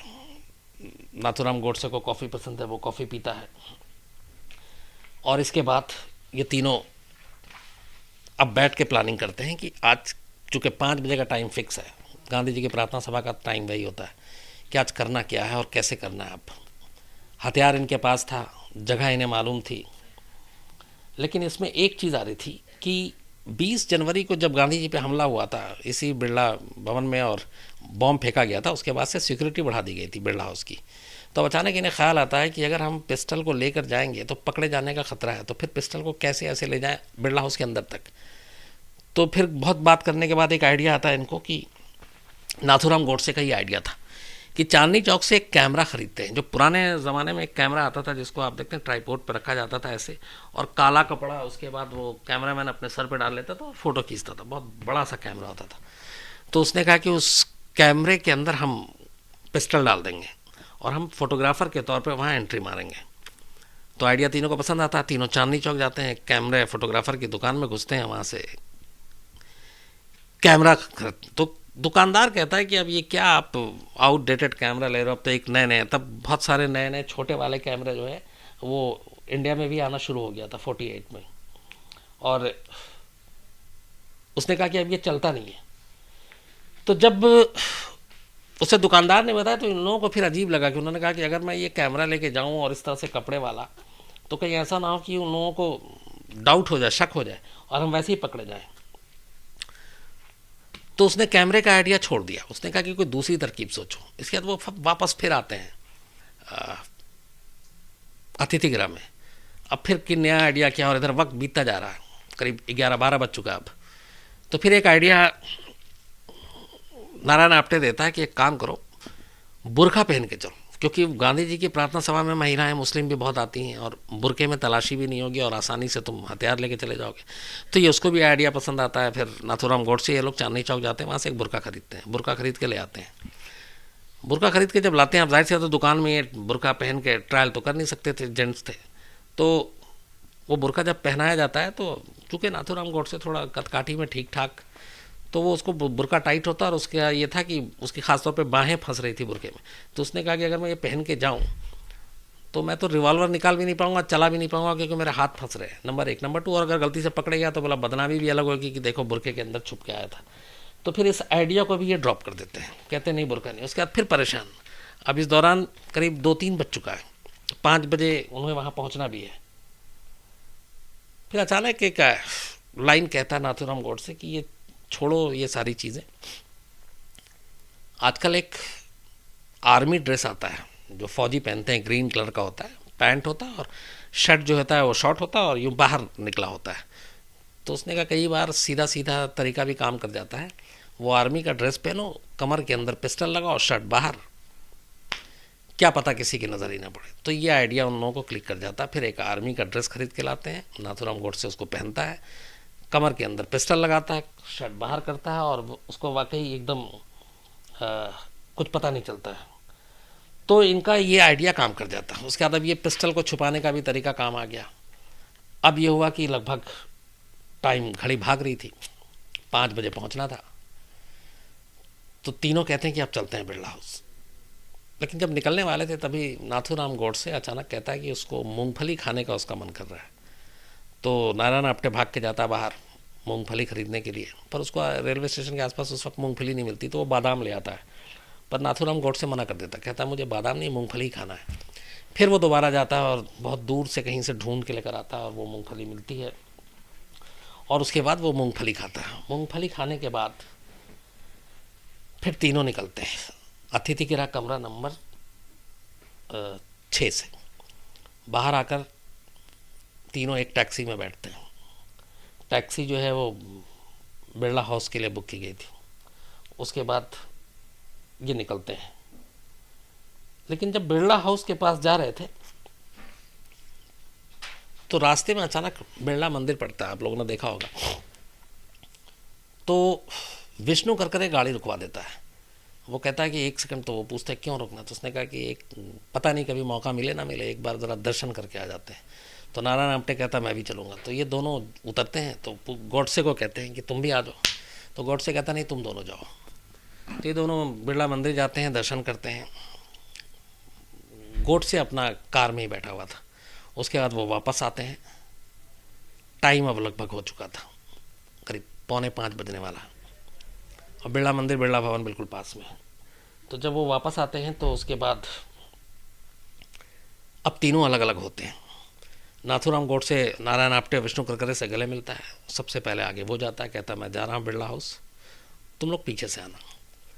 अब नाथूराम गोडसे तेज़ कदमों से बिरला हाउस की तरफ चला जाता है। इधर ये दोनों परेशान, और इनके दिल में धक धक, पता नहीं बिरला हाउस पे सिक्योरिटी है, गार्ड खड़ा होगा, अगर तलाशी हुई, पिस्टल पकड़ा गया तो क्या होगा, मिशन नाकाम होगा, गोडसे भी पकड़ा जाएगा। तो ये सारे इनके दिमाग में ये सारी चीज़ें चल रही थी। और उधर उसको नाथूराम गोडसे को गए करीब 3-4 मिनट हो चुके थे। 3-4 मिनट के बाद अब ये दोनों अलग से एक साथ चलना शुरू करते हैं। जब ये बिरला हाउस के गेट पे पहुंचते हैं तो देखते हैं संतरी पैर, फिर इनका दिल धक से हो जाता है, और ये दूर से खड़े होकर अब संतरी को देख रहे हैं। पर देखते हैं कि वहाँ पे कुछ ऐसा हंगामा नहीं है कि किसी को पकड़ा गया है। ये फिर देखते हैं कि बहुत सारे लोग जो जा रहे हैं, संतरी खड़ा हुआ तो है, किसी की तलाशी नहीं ले रहा है। तो फिर इन्हें लगता है कि नाथूराम गोडसे अंदर घुस चुका है। ये भी फिर उसके बाद जाते हैं, चूँकि इन दोनों के पास कोई हथियार और कोई चीज़ थी नहीं, तो ये बहुत आराम से फिर उस गेट से अंदर पहुँच जाते हैं। अंदर जब जाते हैं तो देखते हैं कि गांधी जी बिरला भवन में, बिरला हाउस में एक तख्त पे बैठ के प्रार्थना सभा किया करते थे। बाकी लोग आधे इधर आधे सामने की तरफ खड़े होते थे। तो उसने कहा कि सामने में करीब 35 फीट उस तख्त से दूरी पे नाथूराम गोडसे एकदम बेफिक्र खड़ा हुआ है। तो ये दोनों जाके उसके दाएं और बाएं खड़े हो जाते हैं और गांधी जी का इंतज़ार करने लगते हैं। और इशारों इशारों में पता चल गया था कि पिस्टल है, कोई तलाशी नहीं हुई है। गांधी जी वक्त के बहुत पाबंद थे। वो हमेशा जो है वक्त पे प्रार्थना सभा पे आते थे, कभी लेट नहीं होते थे। उस दिन पहली बार देरी हुई। 5 बजे का वक्त था, लेकिन 5:15 बज गया, गांधी जी नहीं आए। असल में उस वक्त गांधी जी सरदार पटेल के साथ उसी बिरला हाउस में चरखा काटते हुए बातचीत कर रहे थे। सरदार पटेल नेहरू मंत्रिमंडल में कुछ किसी वजह से नाखुश थे और इस्तीफ़ा देने के लिए चाहते थे। तो वो गांधी जी से मशवरा करने के लिए पहुंचे थे उस दिन कि मैं इस्तीफ़ा देना है मुझे। और गांधी जी उन्हें समझा रहे थे कि आप इस्तीफ़ा मत दो, आप दोनों को मिल के देश चलाना है, और आपसी मनमुटाव ये सब जो भी बातें थी सारी चल रही थी। फिर इसी वक्त उधर उनकी जो दो वो थी, मनु और आभा, वो बार बार घड़ी देख रही थी। उन्हें बेचैनी होती कि गांधी जी लेट हो रहे हैं, पर गांधी जी बात में मगन थे। किसी तरह से इशारा करके, हिम्मत करके मनु गांधी जी का ध्यान खींचती है और फिर कहती है कि प्रार्थना सभा के लिए। जैसे ही गांधी जी देखते हैं घड़ी कि 5:13-14 हो गया है, तो एकदम खड़े हो जाते हैं और सरदार पटेल से ये कहते हैं कि अब मुझे मेरा भगवान बुला रहा है, तो मुझे जाना है। और ये कह के वो पटेल को वहीं छोड़कर निकल लेते हैं। जहाँ से गांधी जी निकलते हैं वहाँ से, जिस तख्त पे वो बैठते थे उसका रास्ता ऐसे घूम के आता था, तो गांधी जी हमेशा एक चक्कर लगा के आते थे। लेकिन उस दिन चूँकि ऑलरेडी बहुत देर हो चुके थे तो वो सीधा एक शॉर्टकट रास्ता लेते हैं। तो शॉर्टकट जो रास्ता था वो पब्लिक के बीच से, जो दोनों तरफ खड़े हुए थे, ऐसे जाना था, मतलब उनको पब्लिक के बीच से होकर तक जाना था। नाथूराम गोडसे 35 फीट की दूरी पे था तक से। तो जब गांधी जी आए तो जो भीड़ खड़ी हुई थी वो ऐसे बीच से अलग दो हिस्सों में बढ़ गई गांधी जी को रास्ता देने के लिए। तो जैसे ही वो भीड़ हटी, गांधी जी आगे बढ़ने शुरू हुए। अब उसी पल अचानक तस्वीर बदल गई थी। नाथूराम गोडसे का प्लान यह था कि गांधी जी को चौकी पे जब बैठेंगे, प्रार्थना सभा कर रहे होंगे, तब मारेंगे। लेकिन गांधी जी अब अचानक भीड़ के बीच से आ रहे हैं, तो अब उसके पास से गुजरना था गांधी जी को, मतलब एकदम दूरी जो है 1-2 फीट की।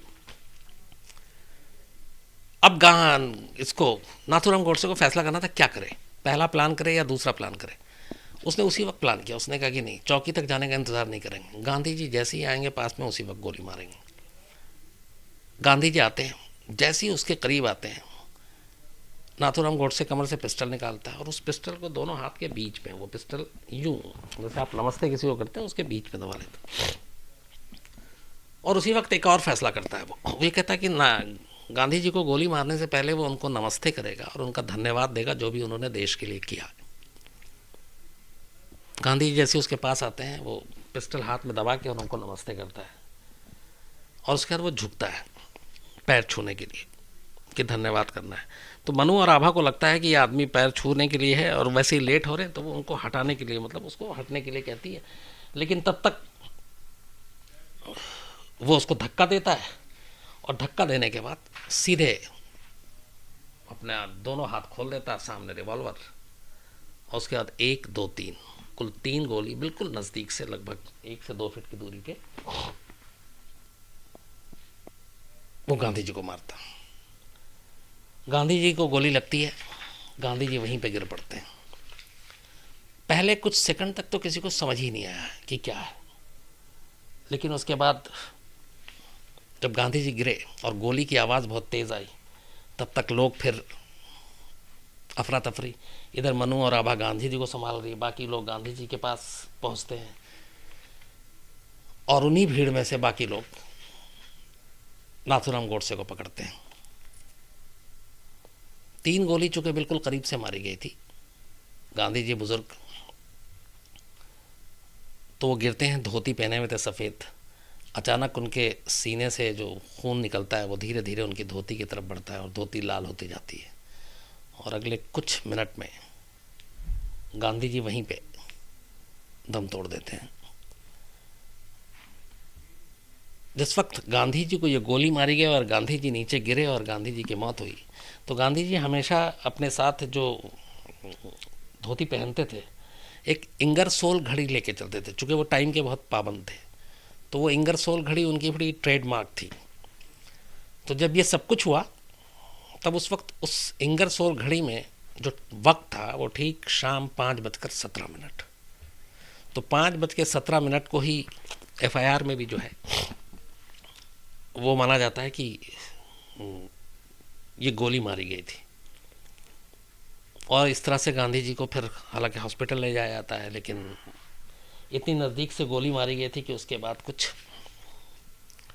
उम्मीद नहीं थी। खैर, नाथूराम गोडसे को तो वहीं पे भीड़ ने पकड़ लिया, लेकिन चूंकि उसके दाएं बाएं विष्णु करकरे और नारायण आप्टे खड़े हुए थे और किसी को मालूम नहीं था कि इसका साथी कौन है, तो वो उस अफरा तफरी का फ़ायदा उठाकर दोनों वहाँ से भाग लेते हैं।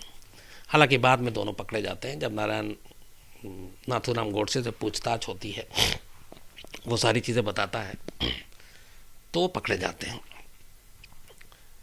इसके बाद फिर तमाम पूछताछ के बाद मुकदमा चलता है और मुकदमे के दौरान इस पूरी साजिश की परतें खुलती हैं धीरे धीरे। और इसमें जो पूरा मुकदमा दर्ज होता है वो कुल 8 लोगों के खिलाफ होता है। 3 तो आपको आखिरी 3 दिन की साजिश में सारे कैरेक्टर आपके सामने थे। एक चौथा जिसने डॉक्टर परचुरे, जिन्होंने ग्वालियर में रिवॉल्वर दिया। तो 8 लोग जिनका नाम इसमें था, नाथूराम गोडसे, विष्णु करकरे, नारायण आप्टे, इसके अलावा गोपाल गोडसे जो नारायण नाथूराम गोडसे का बड़ा भाई था, जिसने 20 जनवरी को भी अटेम्प्ट किया था, कोशिश की थी। इसके अलावा मदन लाल, वीर सावरकर, डॉक्टर परचुरे और देवंगर भटके का एक नौकर। इन सारे लोगों के खिलाफ चूंकि सारी पूछताछ हुई तो पता चला कि इन सबको ये पता था कि गांधी जी को मारा जाना है और ये लोग मारेंगे। मोटिव क्या था, मकसद क्या था, हर मर्डर के पीछे होता है। नाथूराम गोडसे और इन सारे लोगों को ये लगता था कि हिंदुस्तान के बंटवारे के जिम्मेदार गांधी जी हैं और गांधी जी जो है वो ठीक नहीं कर रहे, और इसीलिए वो गांधी जी के विचारधारा से सहमत नहीं थे। और इस बंटवारे को लेकर गोडसे और उसके साथियों में नफरत थी गांधी जी को लेकर, और इसीलिए उसने ये प्लान किया था। तो इन सारे को फिर बाद में आठ जो लोग थे इनमें गिरफ्तार, सभी की होती गिरफ्तारी। और आज़ाद हिंदुस्तान के इतिहास में पहली बार ऐसा होता है कि चूँकि ये मामला, मैं जैसा बार बार कह रहा हूँ, देश का सबसे बड़ा मर्डर था, सुरक्षा और तमाम दूसरी वजहों से भी उस वक्त देश आज़ादी के साथ, जैसे मैंने आपको बताया, बंटवारा भी लेकर आया था, तो दंगा भी था, सब कुछ था। तो लाल किले के अंदर, जहाँ कल 15 अगस्त है और प्रधानमंत्री जहाँ से झंडा फहराते हैं, लाल किले के अंदर विशेष अदालत लगाई गई। और ये अदालत लगी थी 10 फरवरी 1949 से। शुरुआत में पुलिस ने पूछताछ की, सब कुछ बातें हुई। 10 फरवरी 1949 से इस केस का ट्रायल शुरू हुआ, और वो भी लाल किले में, और इसके लिए स्पेशल कोर्ट बिठाया गया था। कोर्ट में लंबी कार्रवाई चली, और उसके बाद वीर सावरकर को सबूतों के अभाव में, चूँकि डायरेक्ट कोई एविडेंस नहीं था कि वो इस मर्डर से में हाथ है या साजिश में शामिल है, तो वीर सावरकर को सबूतों के अभाव में बरी कर दिया गया। इसके अलावा 7 लोगों को सज़ा सुनाई गई। गोडसे और नारायण आप्टे को फांसी की सज़ा दी गई। गोडसे और नारायण आप्टे को, विष्णु करकरे चूँकि ग्वालियर रिवॉल्वर लेने नहीं गया और कई और चीज़ें थी, इस वजह से वो फांसी से बच गया, लेकिन ये दोनों हमेशा साथ रहे। तो नारायण आप्टे मुंबई से दिल्ली भी एक ही प्लेन में साथ आए थे, और नाथूराम गोडसे 2 को फांसी की सज़ा हुई, जबकि करकरे, मदन लाल, डॉक्टर परचुरे, गोपाल गोडसे और भटके के नौकर को उम्र कैद की सज़ा मिली। तो 8 लोगों का मुकदमा चला। वीर सावरकर को बरी कर दिया गया, बचे 7 में से 2 को फांसी की सज़ा हुई, नारायण आप्टे और नाथूराम गोडसे, और 5 को उम्र कैद की सज़ा हुई। बाद में जब ये ऊपरी अदालत में मामला गया तो वहाँ पे परचुरे और भटके के नौकर को अपील के बाद रिहा कर दिया गया था, क्योंकि उनका ये था कि डायरेक्ट एविडेंस नहीं था। तो 5 में से ये 2 बरी हो गए, तो सिर्फ 3 बचे थे फिर उम्र कैद वाले। इसके बाद इन सभी को जेलों में रखा गया अलग अलग, और नारायण आप्टे और नाथूराम गोडसे को अंबाला जेल भेज दिया गया। नवंबर फर्स्ट वीक 1949 में ऊपरी अदालत ने अपना फैसला सुनाया, जो लोअर कोर्ट के फैसले के खिलाफ तमाम अपील हुई थी, और उसमें फांसी की सज़ा को बरकरार रखा गया नवंबर 1949 के फर्स्ट वीक में। इसके बाद 15 नवंबर को अंबाला जेल में तय हुआ कि इन दोनों को फांसी दी जाएगी। तो उस वक्त रूल ये था कि जो एसडीएम या डीएम होता है उसकी निगरानी में ही फांसी होगी, और वो पूरे उनके मौत की तस्दीक करेगा, रिपोर्ट बनाएगा, सारी चीज़ें होंगी। तो आखिरी ख्वाहिश पूछी गई थी इन लोगों की, तो गोडसे अपने भाई और माँ इन लोगों से बोला था मिलना चाहते हैं, उनको मिलाया गया बाकायदा।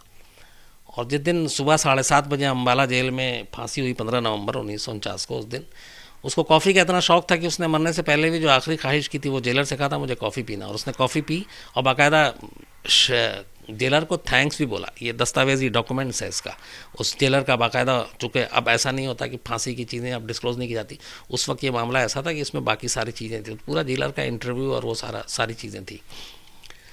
तो कॉफ़ी पी, थैंक्स किया, उसके दिन दोनों को एक साथ 7:30 बजे अम्बाला जेल में फांसी दी गई थी।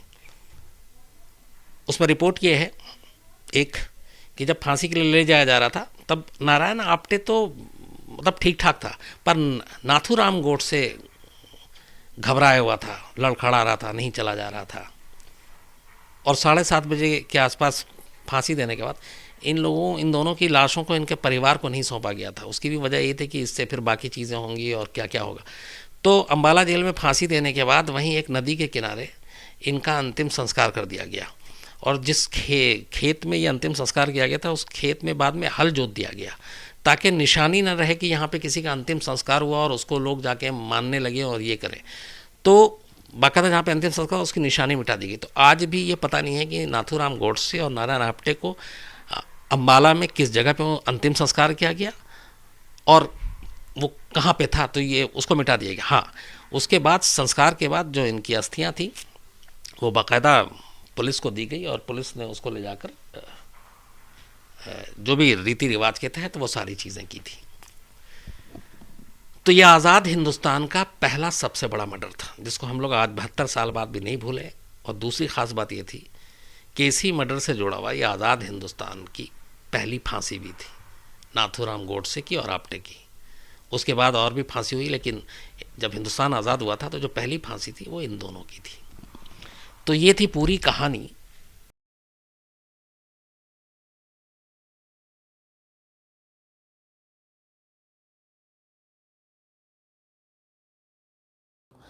और मैंने सोचा था कि फिर कभी बात करूंगा। अभी नया नया हम लोगों ने क्राइम तक शुरू किया है और आरुषि के बारे में बात करूं और फिर मैं कुछ गलतियां करूं और आप लोग कहें यार इसे तो कुछ पता भी नहीं है। और तो मैं थोड़ा सा डर भी रहा था और बच भी रहा था। और बचने की एक वजह और थी।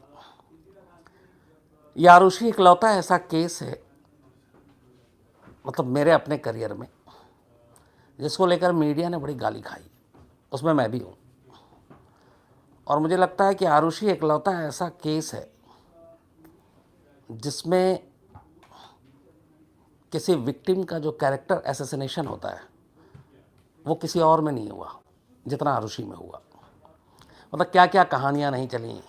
आरुषि का नौकरों के साथ संबंध था, आरुषि के माँ बाप का दूसरे परिवार के साथ संबंध था, वाइफ स्वैपिंग की बात आ गई। मतलब जितनी मुंह जितनी कहानियाँ उतनी बातें हैं। और तो और यूपी पुलिस के एडीजी लेवल के अफसर एक भरी प्रेस कॉन्फ्रेंस में एक नाबालिग का बाकायदा नाम लेते हैं। वो प्रेस कॉन्फ्रेंस मुझे हमेशा याद रहेगी, जब वो करीब 1-1.5 घंटा प्रेस कॉन्फ्रेंस चला, लाइव हर चैनल पे चला। और उसमें वो आरुषि का ओपनली नाम लेते हैं, न सिर्फ नाम लेते हैं, मोटिव बताते हैं, मकसद बताते हैं। मतलब जो जो चीज़ गाइडलाइंस के हिसाब से नहीं होनी चाहिए थी वो सारी चीज़ें हुई। मीडिया ने भी उसको वैसे ही कवर किया। मैं ये मीडिया कह रहा हूँ तो इसका मतलब ये नहीं कि मैं अछूता हूँ उसमें और मैंने कोई इसमें गलत काम नहीं किया, ऐसा नहीं है। हमसे भी गलतियाँ हुई, बहुत सारी गलतियाँ हुई। तो इस वजह से मैं बचना चाहता था। दूसरा एक और बहुत बड़ी वजह है। बहुत सारे लोग, मैं चूँकि मुझसे ज़्यादातर सवाल जो, अगर मैं कहीं जाता हूँ, पूरे हिंदुस्तान में ट्रैवल करता रहता हूँ, तो एक सवाल हमेशा जो सबसे ज़्यादा पूछा जाता है वो ये है कि आरुषि के माँ बाप ही उसके कातिल है या कातिल कौन है। तो मैं आपको सच बताऊँ इसका एक जवाब। जो शख्स आपसे ये कहे कि आरुषि का कातिल ये है, कोई भी नाम ले, चाहे माँ बाप, ये, आप समझ लीजिए कि उससे बड़ा झूठा कोई नहीं है। और ये मैं दावे से कह रहा हूँ। इसकी एक वजह है कि हकीकत में ये इतना कंफ्यूज और इतना उलझा हुआ मामला है कि सीधे सीधे दावे से कोई कुछ नहीं कह सकता। और इस कंफ्यूजन को बाकी तो छोड़िए, हम जैसे मीडिया, पत्रकार और तमाम सबूत, गवाह, ये सब अदालत ने भी और उलझा दिया। बेस्ट जो मैं आपको एग्जांपल दे रहा हूँ कैसे उलझाया, मैंने इसीलिए आज इसका शुरुआत में आपसे कहा भी था कि जो एक टाइटल रखा था हम लोगों ने, नाम दिया था कि देश आज़ाद हिंदुस्तान की एक ऐसी मर्डर मिस्ट्री जो सुलझ भी गई और अनसुलझी भी है। अब कैसे है ये इस लाइन को डिफाइन करता हूँ मैं। जब ये मामला स्पेशल कोर्ट सीबीआई में गया, जिसको हम लोअर कोर्ट भी कहते हैं, तो सीबीआई की कोर्ट ने गाज़ियाबाद में आरुषि मर्डर केस के इल्ज़ाम में डॉक्टर तलवार और नुपुर तलवार, हस्बैंड वाइफ दोनों को, यानी आरुषि के माँ बाप को कातिल ठहराया और उम्र कैद की सज़ा सुना दी। चलिए यहाँ से हो गया कि चलो आरुषि का कातिल मिल गया, यही है। कन्फ्यूज़न यहाँ से दूर हो गया, सुलझ गया केस। ये बात है 2013 की, जब कोर्ट ने फैसला दिया था। 4 साल बाद 2017 आता है। 2017 में इलाहाबाद हाई कोर्ट में ये मामला जाता है और Allahabad high court special court के फैसले को पलट देता है। वो कहता है कि कोई सबूत और कोई ऐसा नहीं है, सिर्फ कहानियाँ हैं, न गवाह है न सबूत है, इसलिए डॉक्टर राजेश तलवार और नुपुर तलवार को बरी कर दिया जाता है। तो एक कोर्ट ने उम्र कैद की सज़ा सुनाई, एक कोर्ट ने बरी कर दिया। अब मामला सुप्रीम कोर्ट में, जाहिर सी बात है चैलेंज होगा स्टेट की तरफ से। लेकिन इस वक्त जो केस की स्थिति है वो यही है कि एक तरफ सुलझा हुआ, एक तरफ अनसुलझा है। खैर ये तो मैं आपसे आगे बात करूँगा। अब इस पूरे केस के बारे में अगर मैं बात करूँ और इसकी शुरुआत कैसे क्या हुई, मुझे आज भी याद है 14 मई 2008 मैं चंडीगढ़ में था और हम लोग एक उस वक्त वीकली सीरीज चलाते थे राज फॉरेंसिक साइंस के ऊपर। तो मैं चंडीगढ़ शूट के लिए गया हुआ था और मुझे 13 को मैं वहाँ पहुँचा था, 14 को शूट किया था, मुझे 2 दिन और वहाँ रुकना था, मतलब 16-17 तक मुझे वहीं रहना था। तो 14 को मैं चंडीगढ़ में था, 15 को भी मैं चंडीगढ़ में था। और ये जो वाक़या है ये 15-16 मई 2008 की बात है। 15 और 16 मई की रात, मतलब 15 मई रात करीब 11:30 बजे से आप कहानी को शुरू कर लीजिए और 16 मई की सुबह तक। तो एक सिंपल खबर आती है। उससे पहले की कहानी ये है कि दिल्ली में मई 2008 में पहली तारीख से लेके मैं 15 तारीख तक का अगर आपको डेटा दूँ, जो हम लोगों ने खुद स्टोरी की थी, 6 से 7 ऐसे इंसिडेंट हुए थे दिल्ली एनसीआर में जिसने नौकरों ने घर के किसी सदस्य का मर्डर कर दिया और भाग गया। साउथ दिल्ली के 2 मामले थे, एक सेंट्रल दिल्ली का था, ईस्ट दिल्ली का था, एक गुड़गांव का था। तो ऐसे 7-8 मामले थे जिसमें नौकर ने घर में किसी का खून किया और पैसे और ये सारे लेके भाग गया। तो उस वक्त एक बाकायदा कैंपेन भी चल रहा था, खासतौर पर प्रिंट में, टाइम्स ऑफ इंडिया, तमाम लोग स्टोरी छाप रहे थे किस तरीके से सर्वेंट, उसमें भी ज़्यादातर जो सर्वेंट थे वो नेपाल के थे। तो एक बड़ा वो भी उठा था, लोगों में गुस्सा भी था, तो लोग डर भी रहे थे नेपाली नौकरों को रखने में। तो ये सारी चीज़ें चल रही थी। इसी बीच में 15-16 मई को, बल्कि 17 मई की सुबह, क्योंकि 15-16 मई की मैंने आपको रात को ही बताई, 16 मई की दिन में खबर आती है कि नोएडा सेक्टर 25 के जलवायु विहार कॉलोनी के L32 नंबर मकान में DPS नोएडा में पढ़ने वाली 9th क्लास के स्टूडेंट आरुषि तलवार का मर्डर हो गया। ये पहली खबर थी, लोकल रिपोर्टर को थी, और चूंकि उस वक्त सर्वेंट का चल रहा था तो इसलिए ये था कि मर्डर हो गया है।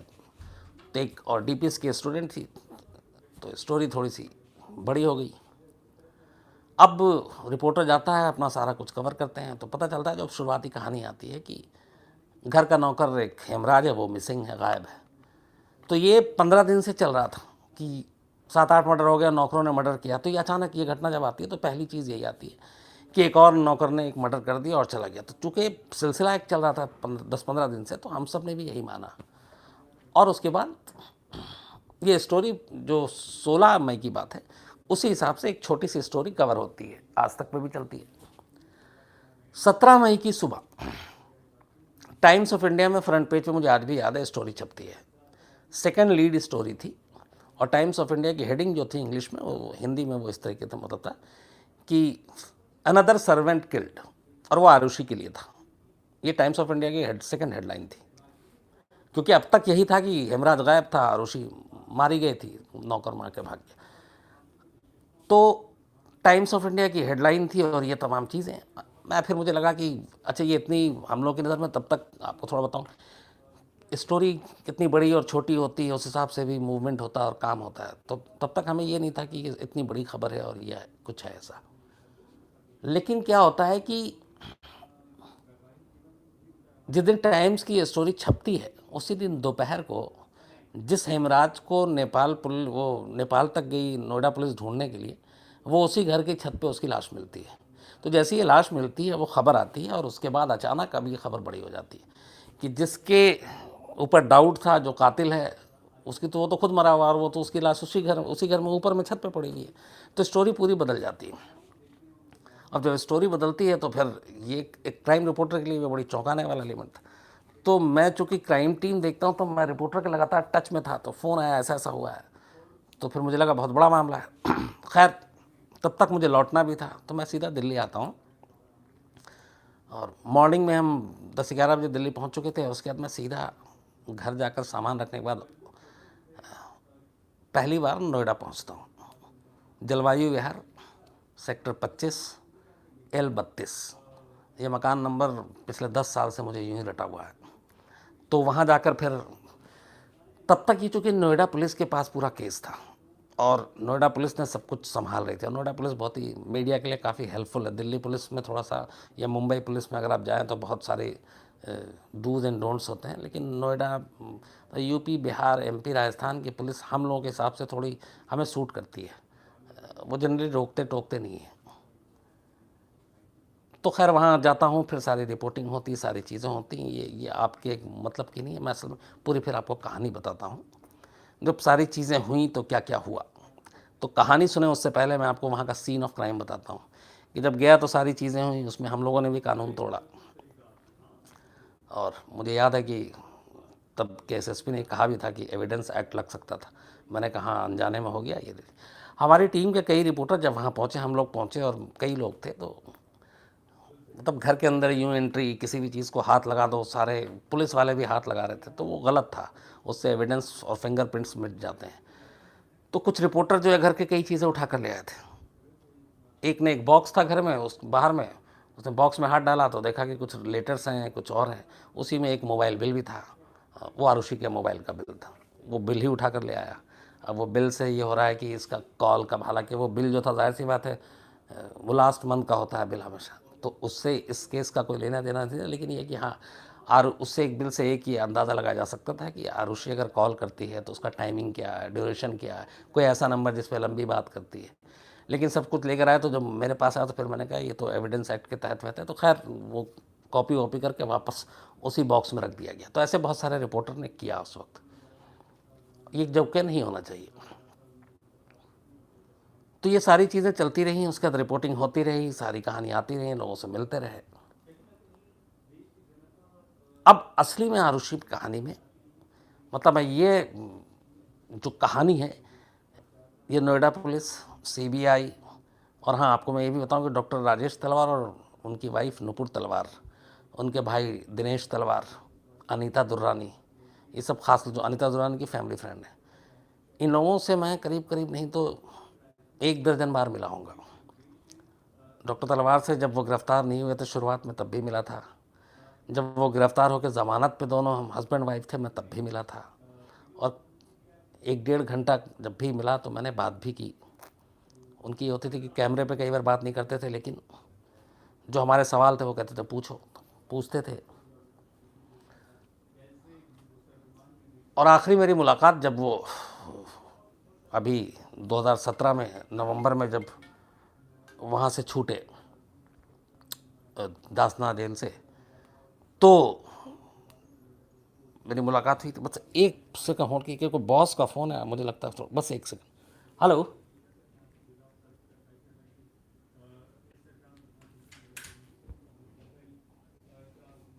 तो उसके बाद मेरी जो है फ़ोन कट गया, खैर कोई बात नहीं, मैं उनसे भी बात कर लूँगा।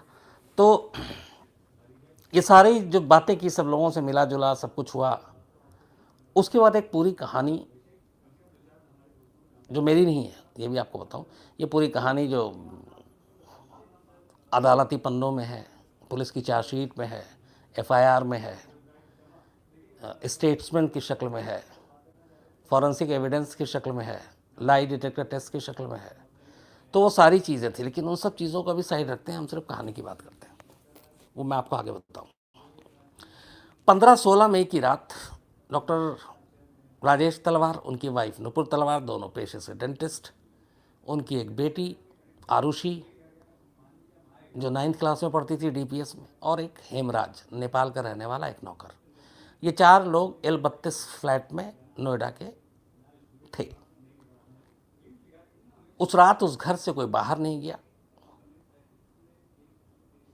11:30 के बाद, और ना कोई बाहर से अंदर आया। तो एक घर के अंदर 4 लोग, 2 जिंदा और 2 मुर्दा सुबह। अब सवाल ये कि अगर कोई बाहर नहीं गया, कोई अंदर नहीं आया, तो फिर कत्ल किसने किया?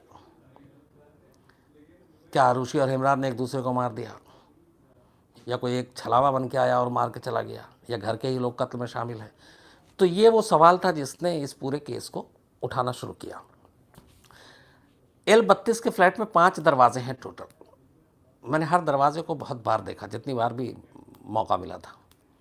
जो पहला दरवाज़ा था वो बाहर की तरफ से, जो सीन ऑफ क्राइम है, जो रिटर्न में भी है, वो बाहर की तरफ से बंद था। दूसरा दरवाज़ा अंदर की तरफ से बंद था, ये दोनों लोहे के ग्रिल थे। इसके बाद एक तीसरा दरवाज़ा था जो अंदर की तरफ से बंद था। एक चौथा दरवाज़ा जो हेमराज के कमरे से सीढ़ियों की तरफ जाता था वो भी अंदर से बंद था, और जो पांचवा दरवाज़ा था वो भी अंदर से बंद था। तो ये मैं आपको वैसे बता रहा हूँ, लेकिन अगर आप देखेंगे तो उससे अंदाज़ा लगा लेंगे कि इससे कोई बाहर जा सकता है या अंदर आ सकता है, तो ऐसा होगा नहीं। तो वो चीज़ें बता रही थी कि कोई आया नहीं है बाहर से। अब इसमें कहानी ये शुरू हुई कि जब सुबह सुबह की बात है, 6:30 बजे इनकी एक मेड आया करती थी डॉक्टर तलवार के घर में झाड़ू पोछा सफाई करने के लिए। तो वो पहुंचती है तो जनरली ये लोग ऊपर से चाबी उसको फेंक देते थे, वो बाहर से खोलती थी। तो मेड जब आई तो उसने देखा कि बंद है, तो डॉक्टर नुपुर तलवार ने चाबी फेंकी, उसने खोला, जैसे ही वो अंदर आई तो देखा नुपुर तलवार रो रही है। मेड ने पूछा क्या हुआ, तो उसके मुंह से पहली लाइन जो डॉक्टर नुपुर तलवार के मुंह से निकलती कि देख हेमराज, देखना हेमराज ने क्या किया, आरुषि को मार दिया। वो कमरे में जाती है तो वो भी बेसुध देख कर जी आरुषि खून से लथपथ बिस्तर पर पड़ी हुई बेड में अपने रूम में। उसके बाद वो खैर इधर उधर शोर मचाती है और फिर ये खबर धीरे धीरे बाहर फैलती है। इधर दूसरी तरफ राजेश तलवार का ये कहना था कि सुबह जब वो उठे और उन्होंने देखा कि आरुषि मरी पड़ी है, तो उन्होंने अपने पहले डॉक्टर दिनेश को फ़ोन किया, उनके भाई, फिर अपने कुछ एक दो जानने वाले को फ़ोन किया। पुलिस को नहीं किया था। पुलिस को फ़ोन 45 मिनट के बाद किसी और ने किया। तो ये सारी चीज़ें उस वक्त कमरे में हुई थी। आरुषि की लाश जो पड़ी थी बिस्तर पे बेडरूम में उसके, तो उस पर बाद में उस दरवाजे के ऊपर भी कुछ खून के निशान मिले थे, और आरुषि के पैर के अंगूठे पे भी कुछ खून के निशान मिले थे, लेकिन दीवार पे और बाकी जगह पे खून के निशान नहीं थे, और आरुषि के कपड़े पे भी नहीं थे, और आरुषि ने पूरे कपड़े पहने हुए थे, जो इनका बयान है। लाश को देख के लग रहा था कि उस लाश का ड्रेसअप किया गया है, तब मेकअप किया गया, जिस नेचुरल हालत में जो मर्डर हुआ था वैसे नहीं, उसके बाद कुछ उसको उल्टा गया या पलटा गया, उसको सीधा किया गया, उसके शायद कपड़े भी ठीक किए गए। तो ये सारी चीज़ें ही, उसका खैर पुलिस आती है, पुलिस देखती है, और लेकिन जब पुलिस घर में घुसती है तो फिर पहली लाइन नुपुर तलवार और राजेश तलवार यही कहते हैं कि ये हमारे नौकर हेमराज देखिए कैसे मार के भाग गया। तो जब आप पुलिस के सामने किसी क्राइम के बारे में पहली चीज़, आप कोई कत्ल होता है इस तरह के, और आप सस्पेक्ट भी बता देते हैं, तो पुलिस का काम आधा आसान हो जाता है। दूसरा, जिसका मर्डर हुआ घर की इकलौती बेटी, नाम लेने वाले माँ बाप, पहली चीज़ तो शक ही नहीं करेंगे आप कि माँ बाप झूठ बोल रहे हैं या माँ बाप मार सकते हैं, ये सारी चीज़ें होती नहीं हैं। तो पुलिस ने भी फ़ौरन कहा कि हाँ हेमराज ही होगा। तो वो कहाँ रहता है, क्या करता है, पता चला नेपाल में है, तो ये भी डाउट हुआ कि नेपाल की तरफ भाग सकता है। तो नोएडा पुलिस की एक टीम बनाई गई, उसी वक्त नेपाल निकाल दी गई, वो नेपाल चले गए। इधर उसी दिन पोस्टमार्टम होता है, और उसके बाद अगले दिन अंतिम संस्कार किया जाता है, और अंतिम संस्कार के कुछ ही देर के बाद डॉक्टर तलवार और उनकी वाइफ ये सब एक गाड़ी में बैठ के हरिद्वार चले जाते हैं अस्थियों को विसर्जन करने के लिए। इधर घर के अंदर अभी भी पुलिस थी, एक सीढ़ी ऊपर जा रही थी छत पे, उस छत का दरवाज़ा लॉक था। तो एक डीएसपी हुआ करते थे नोएडा पुलिस में, के गौतम, उन्होंने वीआरएस ले लिया था, उस इलाके में उनका ठीक ठाक असर भी था। तो वो पहुंचते हैं, जब ये चूँकि मीडिया में हाईलाइट हो गई थी तब तक सारी चीज़ें थी, तो वो भी पहुंचते हैं घर में। उसके बाद वो चारों तरफ देखते हैं, तो फिर कहते हैं ये ताला क्यों लगा हुआ है, इसमें ऊपर क्या है। तो वो कहा जाता है कि चाबी है नहीं, खैर ताला तोड़ा जाता है। उसके बाद पुलिस की टीम ये सब छत पे जाती है। जब छत पे पहुंचती है तो अचानक देखती है कि एक जो कूलर रखा हुआ था, और कूलर का जो कवर होता है वो कवर नीचे रखा हुआ है, और एक पुराना कपड़ा सा है रज़ाई टाइप का वो रखा हुआ है, और उस पर काफ़ी मक्खियाँ हैं। फिर दिखता है कि खून के निशान है सीढ़ियों पे। के गौतम को थोड़ा सा खून का निशान सीढ़ी पे देख के ही डाउट हुआ था।